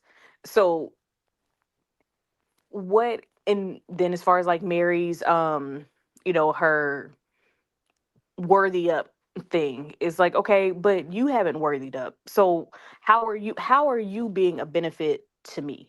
Right. Right. And they seem to have this inflated sense of self, um which you should think highly of yourself, great, but y'all trying to capitalize on it. And Mm, y'all not worth that to me. And from what I've seen, you're not worth it to a lot of the fans, but that's because they didn't put in that effort. They really thought that having all these kids and being married to the same man was going to be the one thing that made people buy into them. And mm, that's why freaking Sister Wives Closet didn't work, because you didn't put the effort in to anything. You just thought that your name alone was going to suffice. And yeah. now look at you, broke. Yeah. And that's actually one of the things that like Sister Wives Closet, when I saw the launch for the website Mhm. and the expectation of the assumption that I don't understand why people aren't just logging in and spending their money. It was, you know what I mean? It wasn't like Because if you create something, I've created things here and there, and when you create something, you put a part of yourself into that thing that you've created. Mm-hmm. And so if you were ever to try to sell it, right, it's somebody doesn't buy it or they don't participate in it, you do feel like there's a part of you, even though it doesn't make a whole lot of sense, but there's a part of you where you feel like you're being rejected. For sure. You know what I mean? Because you put just so much of yourself into it. But I didn't see any of that in the Sister Wives failure launch failure. I didn't see any of that. Like, I didn't see them say, you know what? These pieces meant so much to me because I was just trying to get the word out about Sister Wives and our family, and for people not to purchase it. Oh, it hurt so bad. It was just like, I can't understand why I got bills to pay. I don't understand why I was giving them the trinkets. Like, Right. y'all supposed to buy them. What? I don't get it. Y'all put Like together that this kind of little hair damn necklace, and I'm supposed to like, Right. here you go. Oh, okay. Oh, okay. I mean, yeah. Yeah. Sure. I'm gonna pay basically a portion of a utility bill Mm, to buy this funky little necklace right. that's not just ill designed, but even like the silver itself, like the way whoever the jewelry maker was, it doesn't look like they did a good job in like making it look sharp and neat and like just all around y'all cut corners. Right. And You that's did. pretty much how they've been living their lives since for their entire adulthood, all of them. And now they're in the find out part of the fuck around Right. equation. Yeah, because it'd be one thing that, if you plan to come out with something, I always feel like you want to try to give people, at minimum, you want to give them their money's worth. Mm-hmm. And ideally, you want to try to exceed expectations. So if you come out with something, you want to give them something where it's like, they'll not only will they get what they paid for, but wow, this is really nice. I didn't really expect this. This is nicer than Mm-hmm. and I didn't feel any of that with the jewelry. I just felt like No. they just said we need to put something out. And so we just come up with an SW and send that out. And they said what it could be Sister Wives or Single Women or something like Or that. Superwoman or Superwomen, Yeah. something like that. And I was like, girl, but also even like with the designs, they literally just made her designs. They didn't go back, like she didn't have anyone come in and like, oh, I see your vision. Let's turn it into something else. They literally just took her drawing and made it silver. Mm-hmm. And she can't draw. Right. So then like this is just ugly. It's just it's just ugly. And you want me, not even just the jewelry, but the way they move about life. They're Right. just, to me, from what I feel at this point, they're just ugly people. Mm. Some more than others, but they just walk through life acting as if you know they just deserve shit. They Right. just walk through like well, my name is Cody Brown, so everybody has to listen to me. And my name is Janelle Brown, so come get my flowers. And it's like, y'all not really, your name means just as much to me as my name means to you. So Right. I Right. guess we just gonna be looking at each other. Well, because even then, like you said, because I think you had a really good point too, where you said that, buying a Sister Wife jewelry, there's a real life aspect or real life ramification to what you're asking people to do. Like, Mm-hmm. we're going to sell top notch jewelry for top notch prices, and we don't care because we're not going to be lower ourselves to sell junk to poor people. You mean you're not going to try to sell shit to your fans that they actually can afford? You're not going to try to sell them something where they're not making decisions about their life and lifestyle and the conveniences that they have in their home? Because like you said, like, to buy that piece of jewelry, that's part of a light bill. That's Mhm. part of something that you could do in your house to make your house run smoother. That could be grocery bill shit. The way groceries, them bills coming through now. Like, Right. That's it, two that slices of bread right there. yeah, you asking people to make serious, like, these are choices that people are making Mhm. to try to support you. And what I don't see is the appreciative nature of people making a choice as much as I see the expectation that people are going to do it. You know Yes, what I mean? And I think that's the part that annoys me. for sure. Same deal. Which is why I'm just like, I'm just not gonna watch next season unless I come to the lives and y'all are like, no, some real stuff happened. I'm just gonna save my little coin because what if you don't care, I don't care. It's Mhm. kind of how I feel. And if y'all just gonna give me a here damn show, I'm gonna keep my here damn money. Right. So, there we go. But but yes, that's really all I had to say for No, now. I may come back. I appreciate it. Thank you so much, Brady, for calling in. No Appreciate problem. everything that you do. But yeah, Y'all like I have a said, good one. all right, have a good one, Brett. All right. Appreciate you. Bye. Yeah. Because that, like I said, that point that hits me, boy. Because like I said, I understand. Like, people have money. Not everybody's sitting on top of like $50 million or a trust fund. You understand what I mean? Like, when people, make choices to try to support you, in anything you do, whether it's money or time. Like I said, the most valuable asset you have is your time. That's the most valuable thing you have. Because if you had $50 billion in the bank and you only had a week to live, that 50 billion don't mean shit. Okay. Like, you have a lot of family and friends trying to buddy you up for that last few days. But yeah, without your health, without your stuff going right, like, the time is the most important thing that you have. And it's disrespectful with the way that they're approaching the show. It's disrespectful with the way that they expectations of, like, things that they're trying to push, but you're not really showing the investment and the value of investment, the return of investment.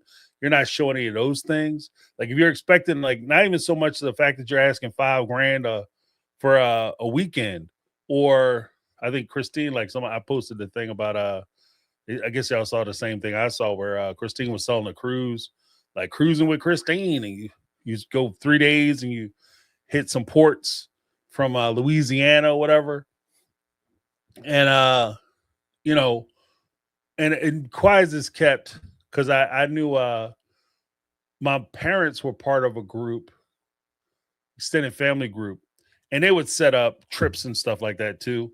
Quiet is kept. If you can, if you organize a trip, right? Say with a cruise line, you call a cruise line and you say, look, James from My Take on Reality, I want to try to book out 20 or 30 cabins. For every 4 or 5 cabins you rent, you get a free room. You get a free room. And as you start to get more and more cabins added, you can get upgrades on that room to the point where you'll be in the back of the boat in one of them big super suites, as long as you can sell like 20 or 30 cabins off of the ship. So I'm not ignoring that fact. But if you're going to ask people to spend that kind of time and that kind of money on you, like, what do you have planned for them? The meet and greets? Are you going to actually, are you going to be focused? Because my thing is, if I was to set something up like that, just the way in my mind it would have to work, that's a working trip, right? If you're asking people to buy, like, I say, almost set up the My Take cruise, I'm not on vacation for that cruise. That's a working trip. So you want to set up events, you want to set up times where, like, the group can meet, everybody can hang out. You want to be present for it. You're not there to relax and, hey guys, I need to take, like, obviously you might have to take some time off for yourself so you can try to recharge your batteries and stuff. I'm not saying that, but you have to set up events and things to make the investment worthwhile. Beyond just, hey guys, I want to go on a trip. I want you guys to pay for my room so I can go on the trip I always wanted to go on. And when you see me walking around outside of an event or outside of a planned, organized thing that I have, don't talk to me. Like, or you see me eating breakfast, don't come up to me when I'm sitting here eating, because that's not your place. Like, you have to make yourself available, But it's just, if you're asking people to invest that kind of time and money, especially when you start to get into thousands of dollars, hundreds and thousands of dollars, then you have to give them, make it worthwhile for them. And y'all not even doing that shit with the show. We're gonna keep it all the way above, because some of these storylines, like I said, we are literally arguing about shit that happened 10 years ago, 10 seasons ago. We're talking about with the catfish.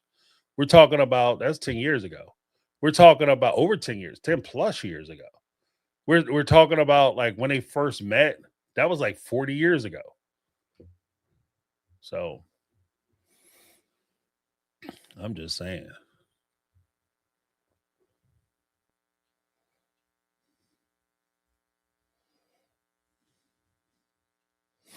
Yeah, some people were saying it might be for a plexus thing. And that's ridiculous. Could you imagine? You spend all that money to go on a trip and you come down to the meet and greet with Christine, expecting to talk to her, maybe have a chit chat, get her to sign a book or whatever that you purchased. And she talking about, yeah, this is for plexus.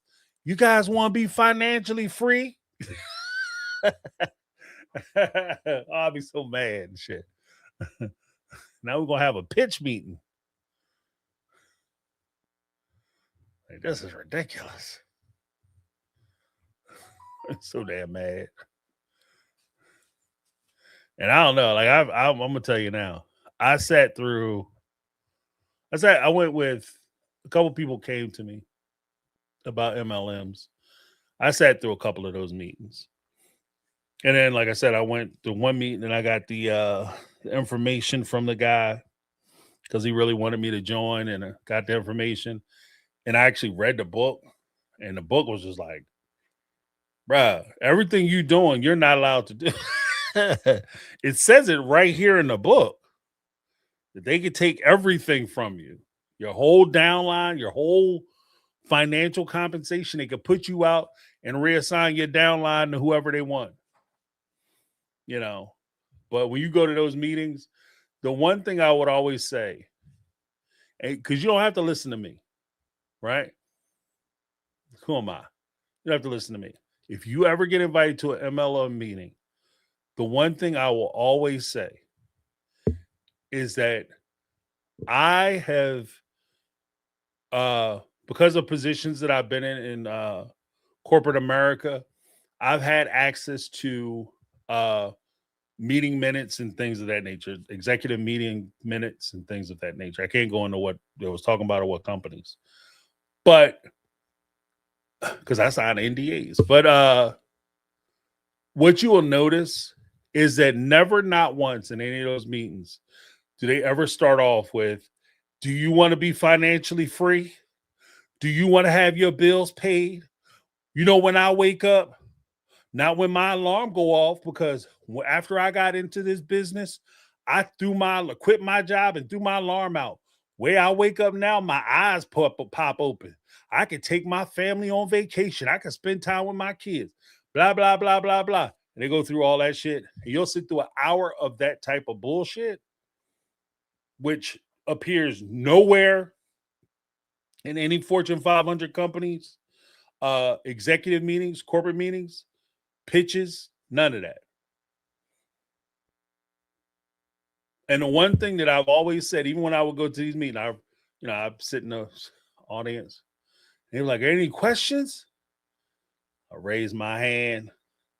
And I say, I hear a lot of talk about how much money we could make, but I haven't heard any way that we would actually make money. How does this system work?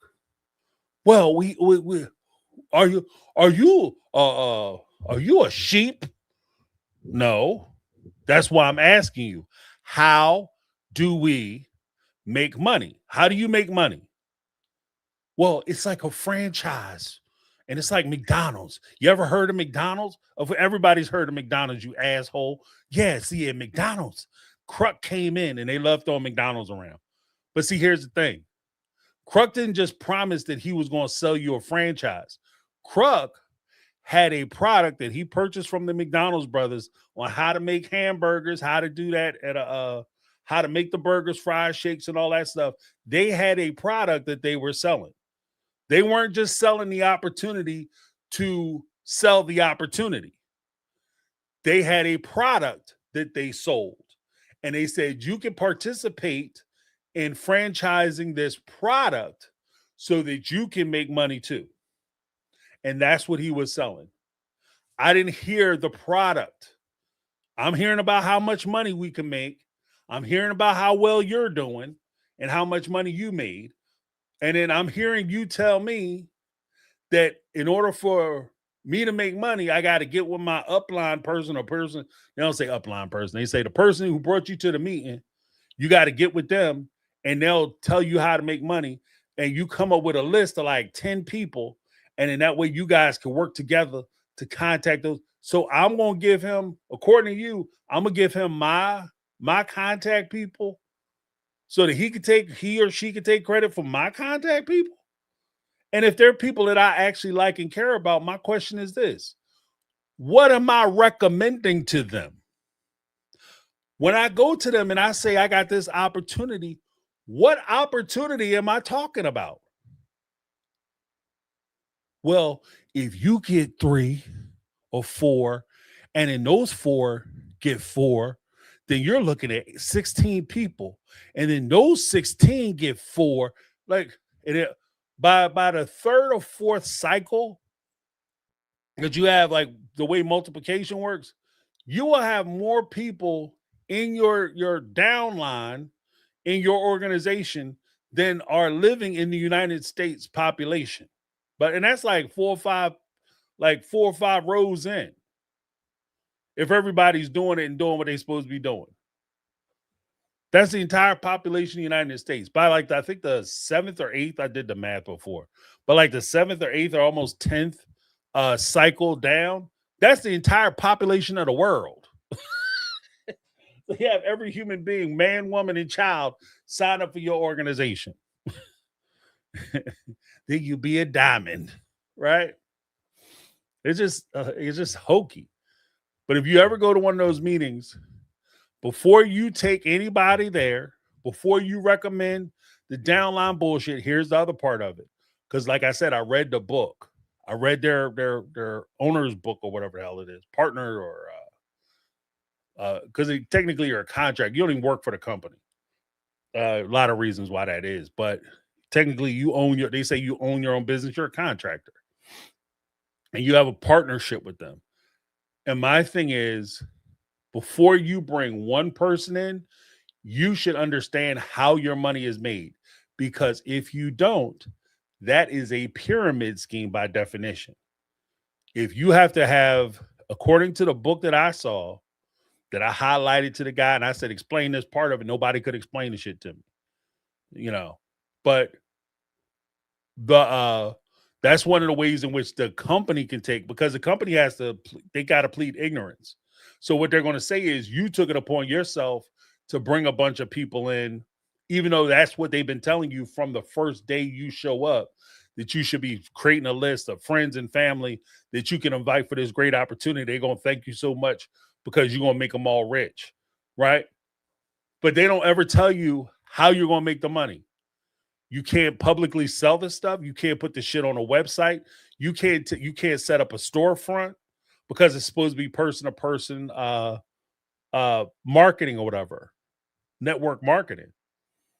So you're banned from setting up a store. Like if you take your money, your dollar, and say, "Oh, this product is popular.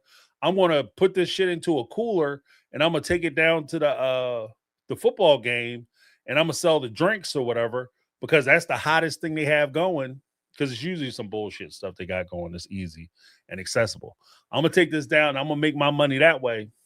No, you won't. No, you won't. Because it's against the rules.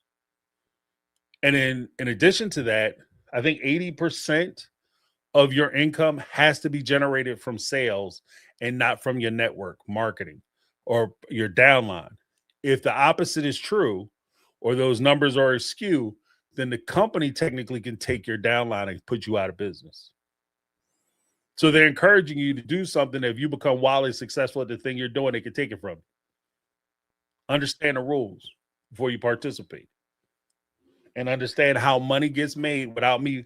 I should understand when I bring my friend in, if it was really like that, I should be able to make a shit ton of money doing this. And then the program or process would sell itself. If I pull up in a big body BMW or Mercedes Benz or whatever, or Lamborghini to my family reunion, everybody there is going to ask me what I'm doing. How did you get that? How did you do that shit? What the shit? What is going on? What is this?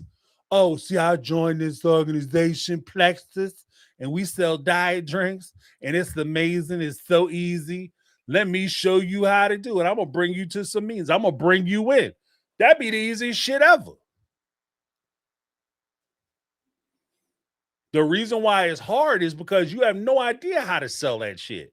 Because they don't focus at all on selling it. They focus on you getting and recruiting other people. Because that's how your upline, the people who are on Christine, Mary, and Janelle's level, the diamond people, that's how they make their money. Because quiet as is kept, they make their money from doing the large speeches, from doing the big presentations. When you hear about the events or whatever, and you go to the event that they try to force you to go to, those people get paid for that. When they distribute the speeches from those events, because the guy gave me I had a whole box. Like the guy he wanted me in that shit so bad, and he would give me boxes like these CDs. Like, listen to this, and you listen to it, and it was just like a bunch of speeches. And I like public speaking, so I would listen to the speeches. And I'm like, this is a good motivational speech, but again, nobody is telling you how to make the money. When I asked him, how do you make money on this shit? He would give me another tape. And the tape was always like inspirational shit. Are you tired of being broke? Here you go. You could join us and we'll teach you how to be rich. Who don't want to be rich? Everybody want to be rich. All your problems go away when you're rich. That's the type of shit you get. That's how they get paid, though, because they get paid from the event that they try to force you to go to. And if you don't go, you're a loser and you're not serious about the business. So you pay $4,000 or $5,000 to go to this event so you can stand there like a lunatic and cheer, and you don't even know what you're cheering for because you ain't made $300 for the whole year you've been a part of it. It's costing you money to be a part of this bullshit. Then when you get tired and you talk to your upline, they try to sell you those CDs because apparently they charge you for them CDs. I was getting them for free because the guy wanted me so bad. But apparently they charge you for those CDs, from what I understand. I found that out years later. They charge you for those CDs, which are speeches from those events. So it's all about them making money. It's not about you making money. So if you're going to join that shit, you don't listen to me, don't trust me, that's fine. I would just say that if you go to a multi-level marketing business, ask them how you make money without having to recruit anybody. I don't want to recruit anybody. I want to make my money selling this product. How do you guys do it?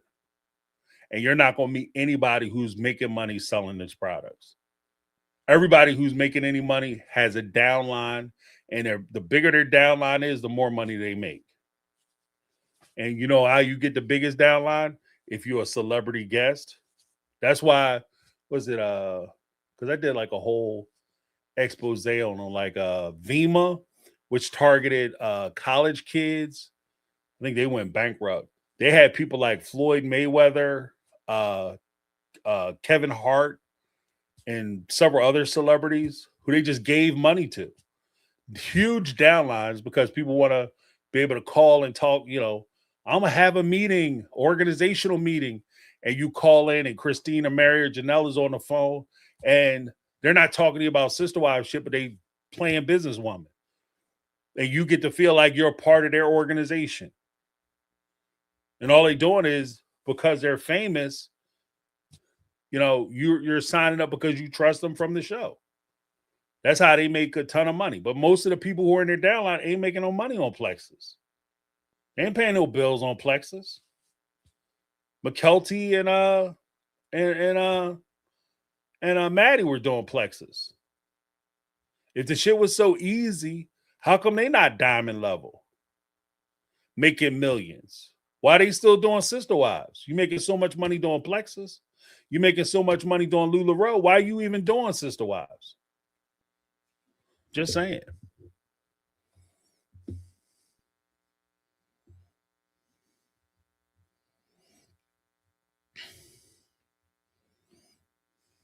Tina Gray said I should go on a cruise. I'm gonna tell you what's gonna happen. You're gonna show up, they'll have like the first night meet and greet, then they'll spend most of their time either in the cabin or ducking everybody.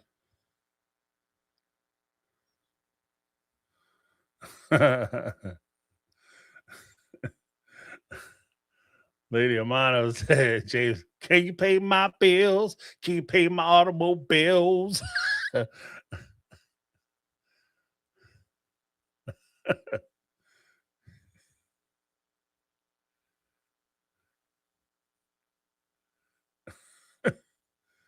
You're right. Where hidden cam going there and do the expose piece. I wonder if I show up if they recognize me. You that Mother James. You son of a bitch. We have nothing to say to you. And again, this isn't even me bashing them. I'm just saying that they taking advantage. They're taking advantage. You know.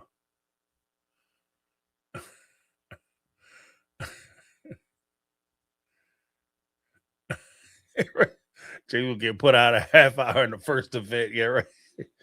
Pat him down, security. Hitting that button like crazy, boy. That should be looking like a, hitting that security button. The whole joint be looking like a spotlight, like a house club, house party. How much is a cruise? I don't know. I mean, I'd be willing to bet it's probably a couple $1,000s. I'm gonna look it up and I'll tell you guys what it is. But before I go, let me give a huge shout out to Negla3 with the super chat and the membership. Jody Periscala coming through. We had my computer is acting jacked up. Oh, okay. We had some super chats come through. Elizabeth's mama. And then we had Tanya Carter with the $4.99 super chat. Said watch strike on Sister Wives. Let's get it. My take on reality community would be the villains. When those ratings fold like a lawn chair. They better stop playing with us, yeah, right? People stop watching the show. There's all of a sudden. And that's the thing too. Like, I wish we could organize the reaction channels a little better, because we could pressure them, because they are relying on a lot of the reaction channels to keep the hype going as far as the show is concerned. But yeah, absolutely. But thank you so much, Tiny Carter.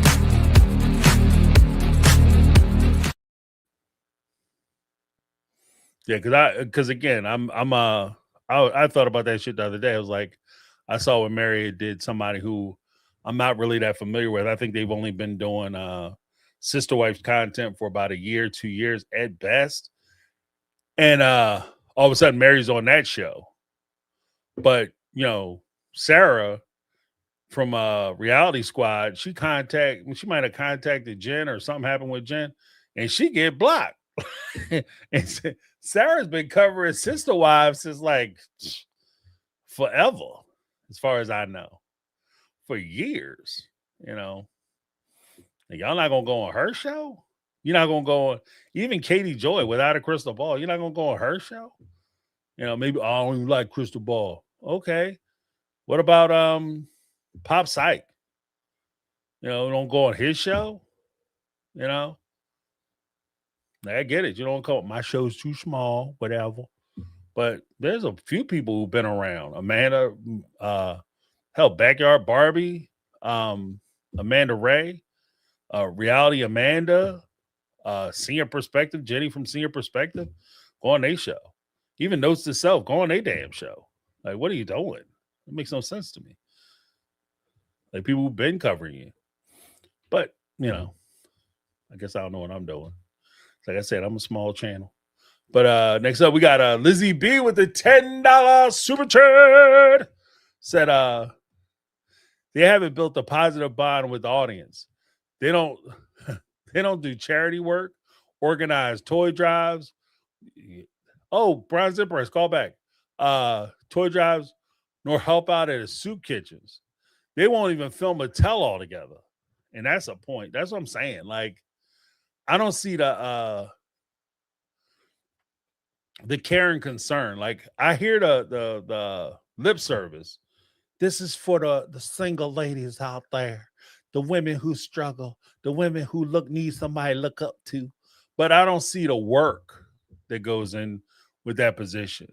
You know, heavy is the head that wears the crown, not because you are the leader, but heavy is the head that wears the crown because there's leaders who look for people to serve them. They're usually called bosses. But then there are people who are leaders and they recognize that in order for them to lead, there has to be a service to the people who follow them. And those tend to be the type of people that I like. Like, I like people who are, if you're going to lead me, I would expect you to be concerned about me and care about me, not, lead me and tell me what to do. And then when it goes down, I'm just fodder for, cannon fodder. I'm just supposed to be standing there catching stuff, like that, you're not looking out for my best interest. You don't care what happens with me or how I'm doing or anything like that. You only care about what I'm doing or my existence benefiting you. And I think that that's a failure of leadership. So, I mean, it would be nice to hear about some of the things that they're doing. Do you ever go back to, you left the polygamous stuff and you talk out about it. Have you ever gone back? Have you ever contributed to, like, your strong voices, like especially Christine, she worked with Principal Voices to try to encourage people to do polygamy, support polygamy, and defend polygamy. But now that you've left polygamy, you're talking about how bad it is and how people who are in polygamous relationships never smile and they're never happy. Have you ever gone back or contributed any money or time to organizations to help save people who are trapped in polygamous relationships? Prop those folks up. Have your Aunt Kristen come on the show and talk about, like, her work with trying to get people, particularly women and kids who are part of women, kids, young men who are the result of polygamous relationships out of those relationships. I would like to hear that. I think that would be interesting. That would be interesting to me. I think, and I'm going to be very candid with it, I think that would be more interesting to me to hear about that work than listening to them talk about acquiring properties or listening to them talking about how they're going to change Lizzie's Inn from a bed and breakfast to an event space, or how Janelle's going to grow flowers. I think that work, as far as saving people, would be way, way more interesting to me than listening to any of those other stories. That's just me, though. But thank you so much, Lizzie B.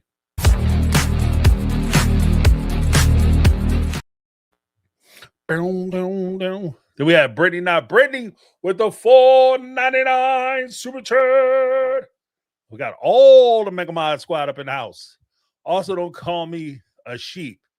Then turn around and tell me to blindly follow you.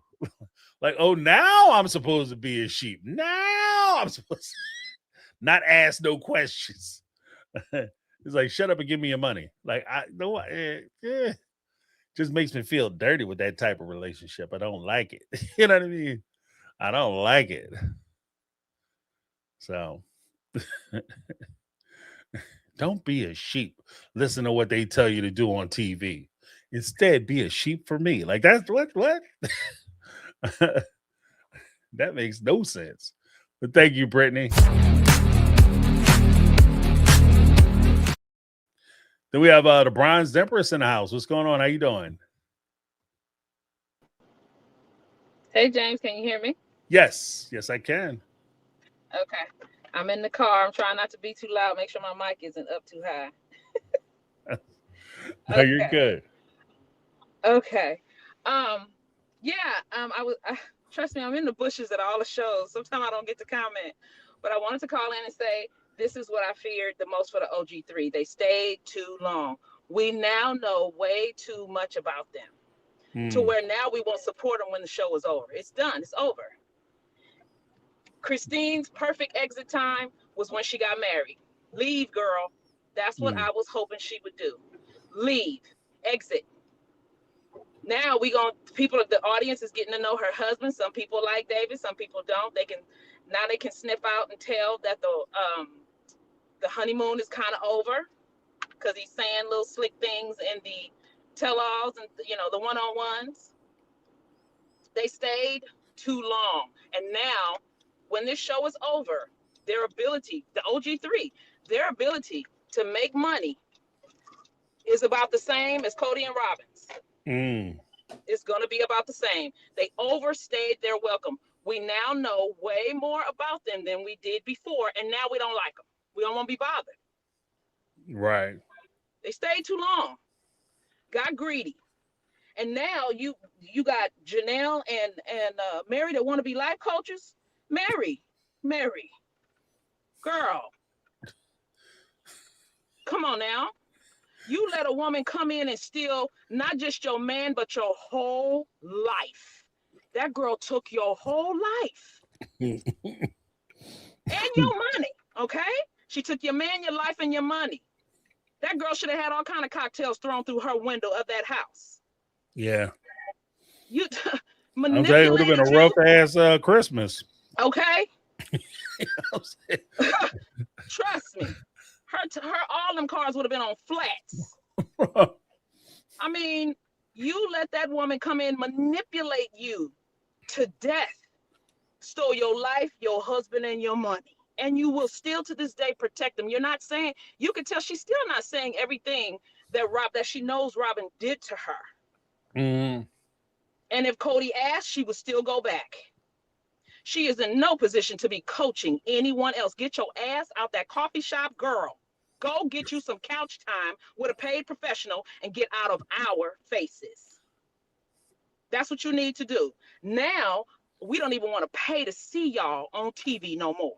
I haven't watched Sister Wives on a paid network in over a year. I refuse to do it. And I have HBO Max. I don't click on their stuff no more. I don't wait up late. I don't do that. Right. I just don't. Then people's adult, they are not getting my coin. They're getting on my nerve. They got on my nerve. Your stories are different from the book you put out initially to all the stories you're telling now. Where is the truth? So y'all want us to keep hanging in with y'all the whole time while you lie constantly? And you don't put any work on this show. None. So the best thing we could do for you is, since y'all don't like us talking about you, we can stop talking about you and we can stop watching you. That's your worst nightmare. Right. And I went to the TLC channel and I put on there, I said, I see y'all have chosen a slow death for the show. I see your option. Come on. They should have been, the OG3 should have been gone. And they still could have had book deals or just other opportunities that could have made them money while we were all still focusing on Cody and Robin. Right. But now you want to turn on the fans and all this other stuff, and you want to, yeah, go ahead. We're going to sit y'all all on ice. I know I am. I'll just support the channels that I watch that talk. If y'all choose to talk about it, then I'll sit here and I'll listen. But all this stuff, no. And I don't know what they think they're going to get us hooked into next season. No. You can't throw that little girl's wedding in my face. What's that little girl name? Uh, Aurora? yeah, Aurora. No, I'm not interested in that. And her funny looking boyfriend. Don't want to be dealing with it. Not interested in none of it. Yeah. None of it. Well, this So is that's what I want. weird Huh? too, because for me, there's maybe a handful of weddings I've gone to where I was excited about the wedding itself, and that's mostly because I was excited about the people who are having a relationship Mm-hmm. wedding. Because I've seen too many weddings that are just overplayed the wrong way. Like they're more interested in the day and the ceremony than they are in actual marriage. Yeah. And so it's already hard enough for me to go to those weddings, but to sit there Right. and watch a stranger get married, not my favorite. Yeah. And we Yeah, don't know her. right.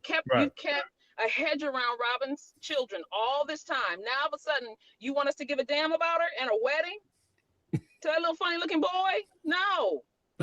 A little funny looking girl and funny looking boy getting married, all they're gonna do is set that poor child up to get eaten up on the internet. That's all they're gonna do. Yeah.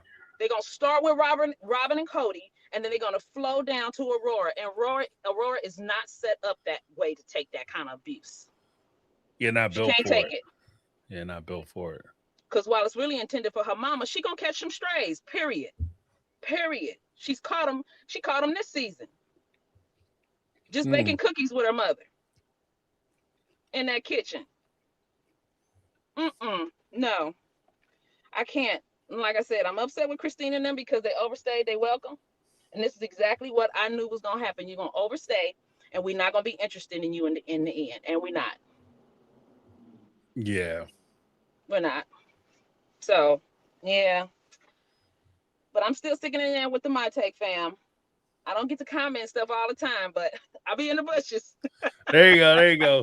But when you come through, you come through. So that's also important. All right. Y'all take care, okay? All right. Well, thank you so much, Bronze Empress. I appreciate you. Thank you. All right. Have a good one. Bye-bye. You Bye. too. Bye. I'm telling you, dropping facts. Dropping facts, son. And you know it's crazy because I had said the same thing. I know it wasn't a popular take when I said it last was it season 19 when I was saying, one of the dangers of like even with them getting their own show is that without the counterbalance of having Cody and Robin present, you'll see more of the personality of the OG3. And there's a possibility. I didn't say it was going to be definite, but I was like, there's a possibility people might see some things they don't like because we never really focused because what Robin and Cody were doing and the way it was presented was so egregious that we never really focused on them. So even when I've seen like where people have said, like, you've known about Janelle for 20 seasons and now all of a sudden everybody's turning against her. That's not really fair just from the respect of Janelle has been on the show. Mary's been on the show. Christina's been on the show. But most of the emphasis has been placed on the offenses that were laid out by Cody and Robin, which were so egregious that when we look at it, we consider it, it was like, these people are terrible. So you don't have a guy burning the house down and then be mad or criticizing somebody who has a poor room design when they rearranging the furniture. You understand what I mean? Oh, they're on the same page. No, the guy who keeps setting fires is the worst person. But as soon as you remove that guy, all of a sudden you be like, oh yeah, Janelle's in the kitchen shoving food down the drain. Like, what the shit? What are you doing? Do you like cockroaches? You trying to wake up with that shit on your face? Like, what are you trying to do? Like, my life ain't complete till I wake up one morning and there's 4 cockroaches sitting on my chest. Like, what are you doing? So, no, it can get bad. And I said that well before, like, the whole backroom deal bullshit. And I even talked about, like, how the backdoor deal could have been presented in a way where it would have made sense for what Janelle was trying to do and not necessarily an evil or maniacal thing, but because Janelle allowed Cody and Robin to frame the issue. Now it puts her on her heels on defense where she has to explain it, because the way Cody described it, it was very underhanded. It was very backstabby. It was very interlaced with a lot of betrayal. But it could have just been something as simple as Janelle was just trying to get the deal done. She was trying to set it up so that Cody would stay motivated. And that was just her trying to get Cody motivated and keep him motivated and engaged to sell the house, because they had been trying to get him to sell the house and shit forever. So, I mean, there's a way she could have cleaned it up, but you got to come out and say something. It's not enough for you just to sit back in the cut and be like, oh, you guys know me. I've been on TV for 20 years, 20 seasons. And at the same time, you come back and say in the same video and say, I don't know you, because stuff happens behind the scenes and I really don't know you. But I should give you the benefit of the doubt because you've been on for 20 seasons. But I don't know you. As soon as I go to criticize you, I don't know you, because they don't show everything. And that's why I say make it make sense. But, yeah, right. Let's be with the cockroaches. The cockroaches. La cucarachas. Hey, what you eating? Man, I just got up early. I came down, got some coffee, and I'm just eating this last little bit of your Raisin Bran. Dog, I ain't got no Raisin Bran. I got I got cornflakes. Them raisins is crawling. I ain't never had no raisins like these. These raisins crunch like walnuts.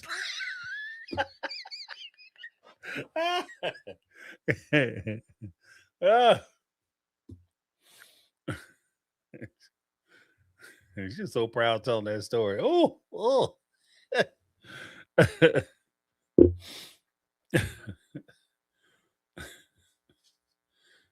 So proud telling that story. I be in the kitchen just shoving food into the place, ain't got nowhere to go. And every time you turn the sink on, they just come busting up out the damn drain. Oh.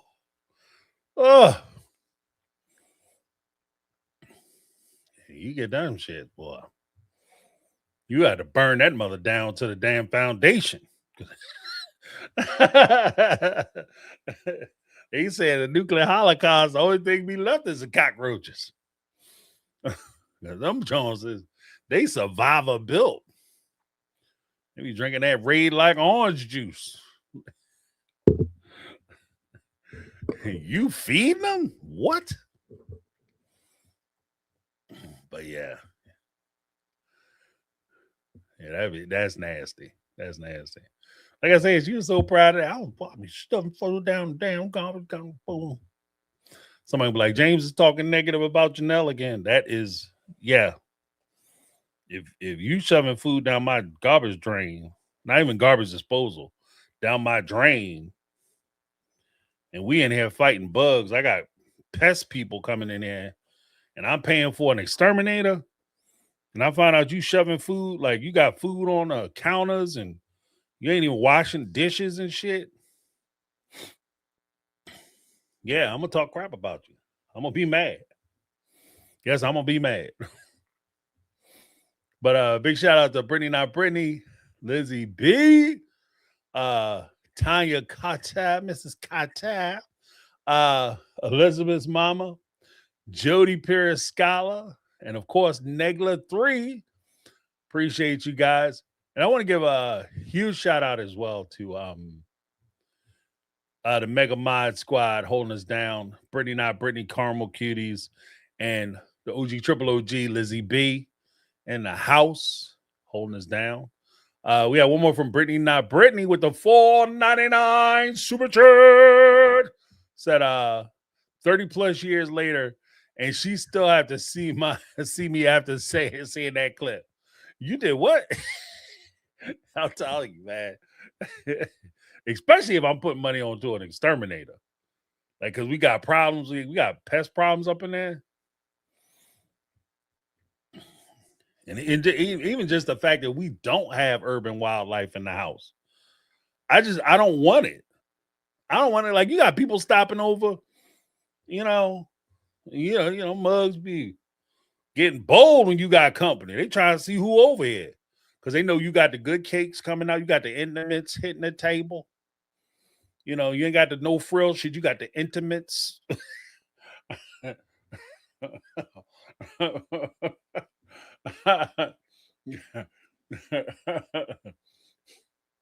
Got the Pepperidge Farm cookie platter. And the mugs start crawling across the table and embarrassing your ass. Oh, man, we be getting down right there. Like, you crazy. Look at you got my boss over here for dinner. I put the pot roast on the table, and one of the mugs just crawl out the pot roast off of the plate onto the table. Yeah, I'd be pissed too. We got Linda in the house. What's going on, Linda? How you doing? Hey, I'm so glad I found the link. So my class finished. I was on, I think I got on about 6:20, and I heard you in the middle of a rant, but then you said something that truly upset me. So this is me chastising you, Mr. James, Okay. because you are the best man I could think of that could give advice, that could counsel, especially young people.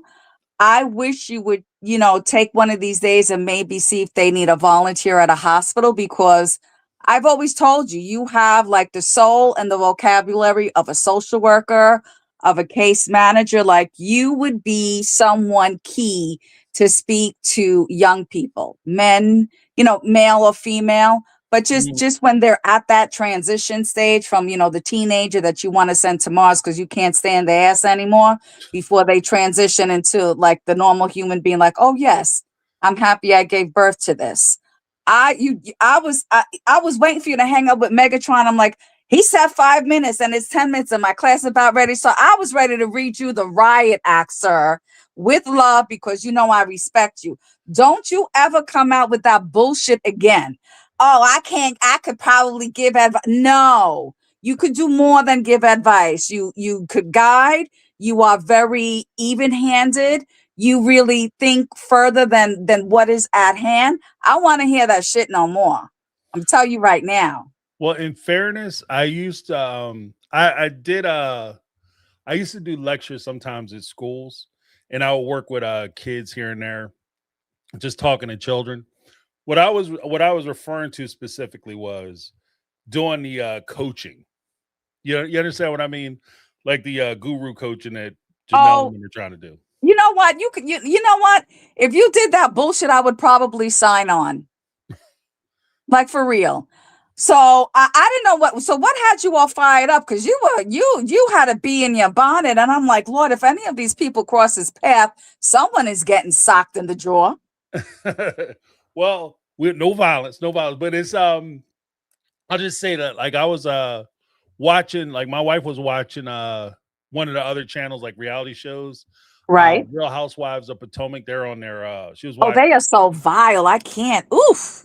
Yeah, it's gritty. Like, that shit is gritty. But they were doing their tell-all. And even during their tell-all, like, it was my understanding that one of the young ladies has legal problems. Like, she's been arrested, and she actually has an ongoing case. And she wasn't arrested until after the season ended, but they still took time out during the tell-all to try to get an update as to what was going on and to ask or inquire questions about it. And they were going back and forth about it. And I was like, that's the substantive difference between what they're doing on Bravo and why their reality shows work and why TLC shows don't. Because, absolutely. They're up to date. They're up to date to the point where if something happens and the season ends, they still talk about it during the tell-all. And on Sister Wives, we're talking about shit that happened 10 years ago. And we still don't know nothing. Yeah, 30 years ago with them. Like, how did Janelle come into the family 30 years ago? Almost 40 years ago now. Like, it's just, like, I think that's what frustrated me, because at the end of the day, I feel like they're taking advantage of the audience. They are. You are absolutely right, because they started this whole thing on a lie. It was a lie. Oh, the police are after us. It was a lie that, Cody, I want to show what my family's know. It was Christine who was still hanging on to her belief by a thread, but I don't know what made her think it would be a good idea to pitch a show when your family's falling apart. But seeing how she's doing, because someone put in the chat, she's doing a cruise or whatever, some mess. Yeah, You Cruise with know, Christine. that Yeah. little sweet little mouse, she got more of a financial mind as Janelle. More than Janelle, I should say, because she's thinking of things to keep that money train rolling. So just to get back to your point, yeah, because even a thought will come into my head. I'm like, oh my God, I'm like, I'm part of a community, but that's a good community. But I'm talking about some damn show for some people that are just scamming every last one of it. And as we discover it, they put it in their damn teller, like they're telling us, yeah, you're right. The way they want to diffuse and not tell the truth. It's the smoke and mirrors of it all. You are absolutely right. If Mary would just come out and say, this is how it happened. We know you were set up, but Right. come out and say, this is how it happened. And, just own it. Just like you're going to be embarrassed. It's going to be humiliating. But you know what? You chose to live your life on TV. I didn't choose it for you. James didn't choose it for you. You chose to be a part of it, right? So it comes with a lot of little things that aren't in the contract, which is accountability. They do not have accountability to the audience. And I think that is what is pissing us all the fuck off. There's no accountability. And then when you want to ask them, are calling on their bullshit. Oh, you don't know me. Well, motherfucker, I know the bullshit you pulled and I don't like it. And I want to know more. I want to know why you did what you did. Right. Which, I think I had said to you, I might have even put it in a speak pipe. I don't know. Something, I got to be in my bonnet, and I left you about like 5 speak pipes. But it's that out of all of them, Mary needs to come with that truth. And then the more I think about it, the more like, what if this is one big concoction, a big lie? And she did it for the family, because I think this woman would stand in front of a damn freight train. Not caring that none of them care about her, maybe some of the kids, that this was one big fat lie. And we all know they cannot keep their lies together. I mean, they are like, if you see how they are collectively, that's the reason why I don't lie. Even as a kid, I wouldn't be able to keep track of it. Then if you found out, I would freaking die of embarrassment, aside from the fact that my grandmother would probably beat my ass. Right. They are like, they cannot keep track of their lies. And I think with as the show kept going, Cody couldn't hold on to that facade, because I'm going to be real. I kind of bought it. I thought he was really sweet and goofy and kind. And I really thought that he was like whipped by all these women, that he just was not, that there was like, I said, well, let me just see what little, comes out. But I never thought the darkness, like the true self that we're seeing now, the one that I would deem a serial unaliver. I got to be careful because YouTube is getting a little bit funky on people. He didn't really show his true self. Let me not say the darkness, his true self. And his true self is that he is an opportunist. He is selfish. He doesn't care who he hurts. And the biggest thing that's irritating us is that he cut off all of his children, like he threw away some dirty socks. Right. Because he didn't want to put them in the laundry. So, yeah, we're right about it. And usually I'm like, let sleeping dogs lie. Forget it. These people mean nothing. But again, dog with a bone. If that child never committed suicide, I would have been like, fuck all these people. But the fact that they want to do season 21, I think that's as collectively, don't watch it on any streaming channel that's going to give them money. We could watch it on YouTube and maybe talk the shit about it later if we got to get stuff off our chest. But we know that they scammed us. And I think it's the fact that most of us are streetwise or we're business-wise, and they done took us for a while. I mean, it wasn't until like season 18 or 19 that we realized this was one big ball of bullshit. Right. Right? That's fair. That's fair. Like I said, it didn't start falling apart till about then. Yeah. Yeah, but I don't know. I printed out the link Jody sent me, and I said I would start reading it. But yeah, I'm gonna start. Now they done got me irritated, because if that season 21 is a reality, and what just so for real, what's her face? Christine is doing that cruise, because I glanced in the chat. So that's a real thing. Yeah. As far as I can tell, I saw a brochure for. What? Yeah, it's supposed to be leaving from. I wanted to research the cruise just to make sure it's actually a thing, that a ship was actually leaving. But from what I could tell, it's supposed to be leaving. It's 2027 is when the cruise is supposed to be happening, and it'll be it's 3 days, leaving from Louisiana, New Orleans, as they say, and you go away for 3 days and you come back, and they're supposed to be hitting some ports or whatever. I think 4 or 5 ports. Where the hell would they come up with an idea like that? That's pretty wild. Well, because it'll be because with those kind of things, like I was saying earlier, because I knew people in groups or organizations who will set them up, and a lot of times what you could do is, the groups I knew do it. They would say, okay, we want to get 10 rooms, right? And I think after like 4 or 5 cabins, you get 4 or 5 cabins with your group, you get a free cabin. And then for every other, like say you get 10 rooms, then you get an upgrade on that cabin. So you could get like 10 interior cabins, basically below the ship. And then you could get like with that upgrade, you can get an ocean view. If you sell another 10, you get to a balcony. If you sell another 10, you get a suite. You understand what I mean? So theoretically, if she could sell enough of that ship, she could be in the back of the boat in one of the big suites, like with the 2 room, like 2 floors and 5 bedrooms, a living room, kitchen, the whole 9. Big ass balcony. So, and that would be because not only would you have people potentially paying you for the meet and greets and stuff, but they would basically be paying for your trip as well. See? Scam artists. So it ain't enough she got her Airbnbs. It's her little cooking channel. It's like they got a taste of this publicity, this public life, and as they can't let go. What is it? The fame, the glamour. Yeah. There you go. So I'm telling you, all of them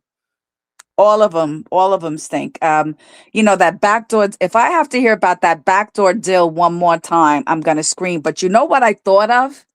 So when I looked it up, and I know I had posted it on our Facebook page, the thing with that, and the more I think about it, the more I'm gonna have to side with my girl Megatron. I think that was bought by Janelle and her lawyer, because that's a way to try to force a deal. But when you look into it, that could blow up in your face, because when the judge needs all the paperwork. He needs to know everyone who made a payment, who's still on any of the deeds, and he will look at it, and he could divide it any which way he wants. It's up to the discretion of the judge. So even though Christine paid her $10 and walk away, the judge could have said Christine gets 3 acres. Right. So that was karma. That it blew up in Janelle's face, and we got the proof that, like I always said, I'm the originator of that idea. She was the original Robin. But she is also the female version of Cody. Very selfish, very driven, wants to do what they want to do, and tries to get everybody as their underling. And okay, it's 9:00. That's my story, and I'm sticking to it. I don't ever want to hear you say that shit again, James, because you really should take a day off from this bullshit one of these days and go back to counseling. I'm telling you now, not as Linda, I'm telling you now as the 30-year healthcare worker who has not retired, who works in a level 1 and sees the shit that's going on. So now more than ever, You know, you got the bandwidth. Listen, you got the energy for this bullshit. You got the energy for the youth that needs a little bit of straightening out and someone that is honest and someone that they can talk to. That's fair play. I appreciate the support on that. It's something to look into. And besides, Please. I don't mind working with the kids. The kids Okay. actually make you feel like there's hope. in Well, some cases. listen, and that's what this world has very little of. All right. You know, sometimes I'm here helpless like Jesus Christ. I'm going to be 64 this year, and I'm seeing the same shit that had me having to join gangs at a young age for fucking survival. Mhm. Because being a auburn-colored, white-ass, green-eyed Puerto Rican was not easy growing up in East New York, Brooklyn in the 70s. And that I had to do it. And I'm not saying it, you know, out of pride or being a badass. That was survival. Mhm. That's what I had to do to ensure my safety, my siblings' safety, and my cousin's safety. Because that's what it was. It was fucking flat out survival. And I'm like, oh my God, I could die tomorrow and it's worse than what it was 60 years ago, 50 years ago. Fuck out of here. No, so yeah. And you know, and I do put my tongue where my mouth is. I do try to help out, but you have got me all kinds of twists. Like, I can't give it. I can't do this. But I'm glad I understand a little more. But I'm sticking. That's my story, and I'm sticking to it. That's all I gotta say. I heard So that. I'm gonna say good night, and good night to everybody, and I'll see you later. All right. Thanks for calling in, Linda. Appreciate All you. right, dear. Bye. Bye. All right. I told you everybody get on my show. That's it. I won't cancel everybody because they call and criticize me. Oh, man. But appreciate you guys hanging out with me. We're almost hitting the 3-hour mark, so I'm gonna let you guys go. Yeah, I found the thing. I'm gonna look it up, and I'll probably talk about it when we come back on Thursday for the Speak Pipe. I did find the brochure, Cruising with Christine. It's like in April 3rd, 2027, leaving from New Orleans. But we'll be talking about it. I'll see as much as I can find out about it. I'll give you guys like pricing and stuff. If it's a real thing. I don't know. But we'll talk about it. You know, guys, we've connecting all the dots and stuff, and it's not fair when you guys do that. So as Linda said, that's my story. I'm gonna stick to it. But I want to thank everybody who called in. It will be a kind of a boring call-in show if nobody called in. So you guys make the show awesome. I still want to thank the Mega Mod Squad, Lizzie B, Carmel Cuties, Brittany Not Brittany. I also want to make sure I thank everybody in the chat for keeping it cool in the chat. Thank you guys so much for being fun and entertaining and stuff. Want to thank everybody who left super chats. Once again, let me give you all a little something.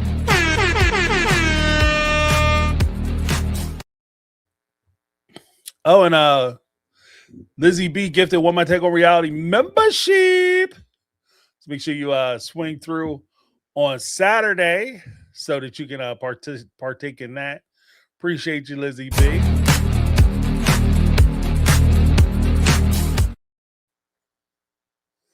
Yeah, but we shall see. And then I'll be dropping some new content for the channel. Hopefully it'll inspire some folks, give some people some more things to talk about other than just sister wives and the Brown family.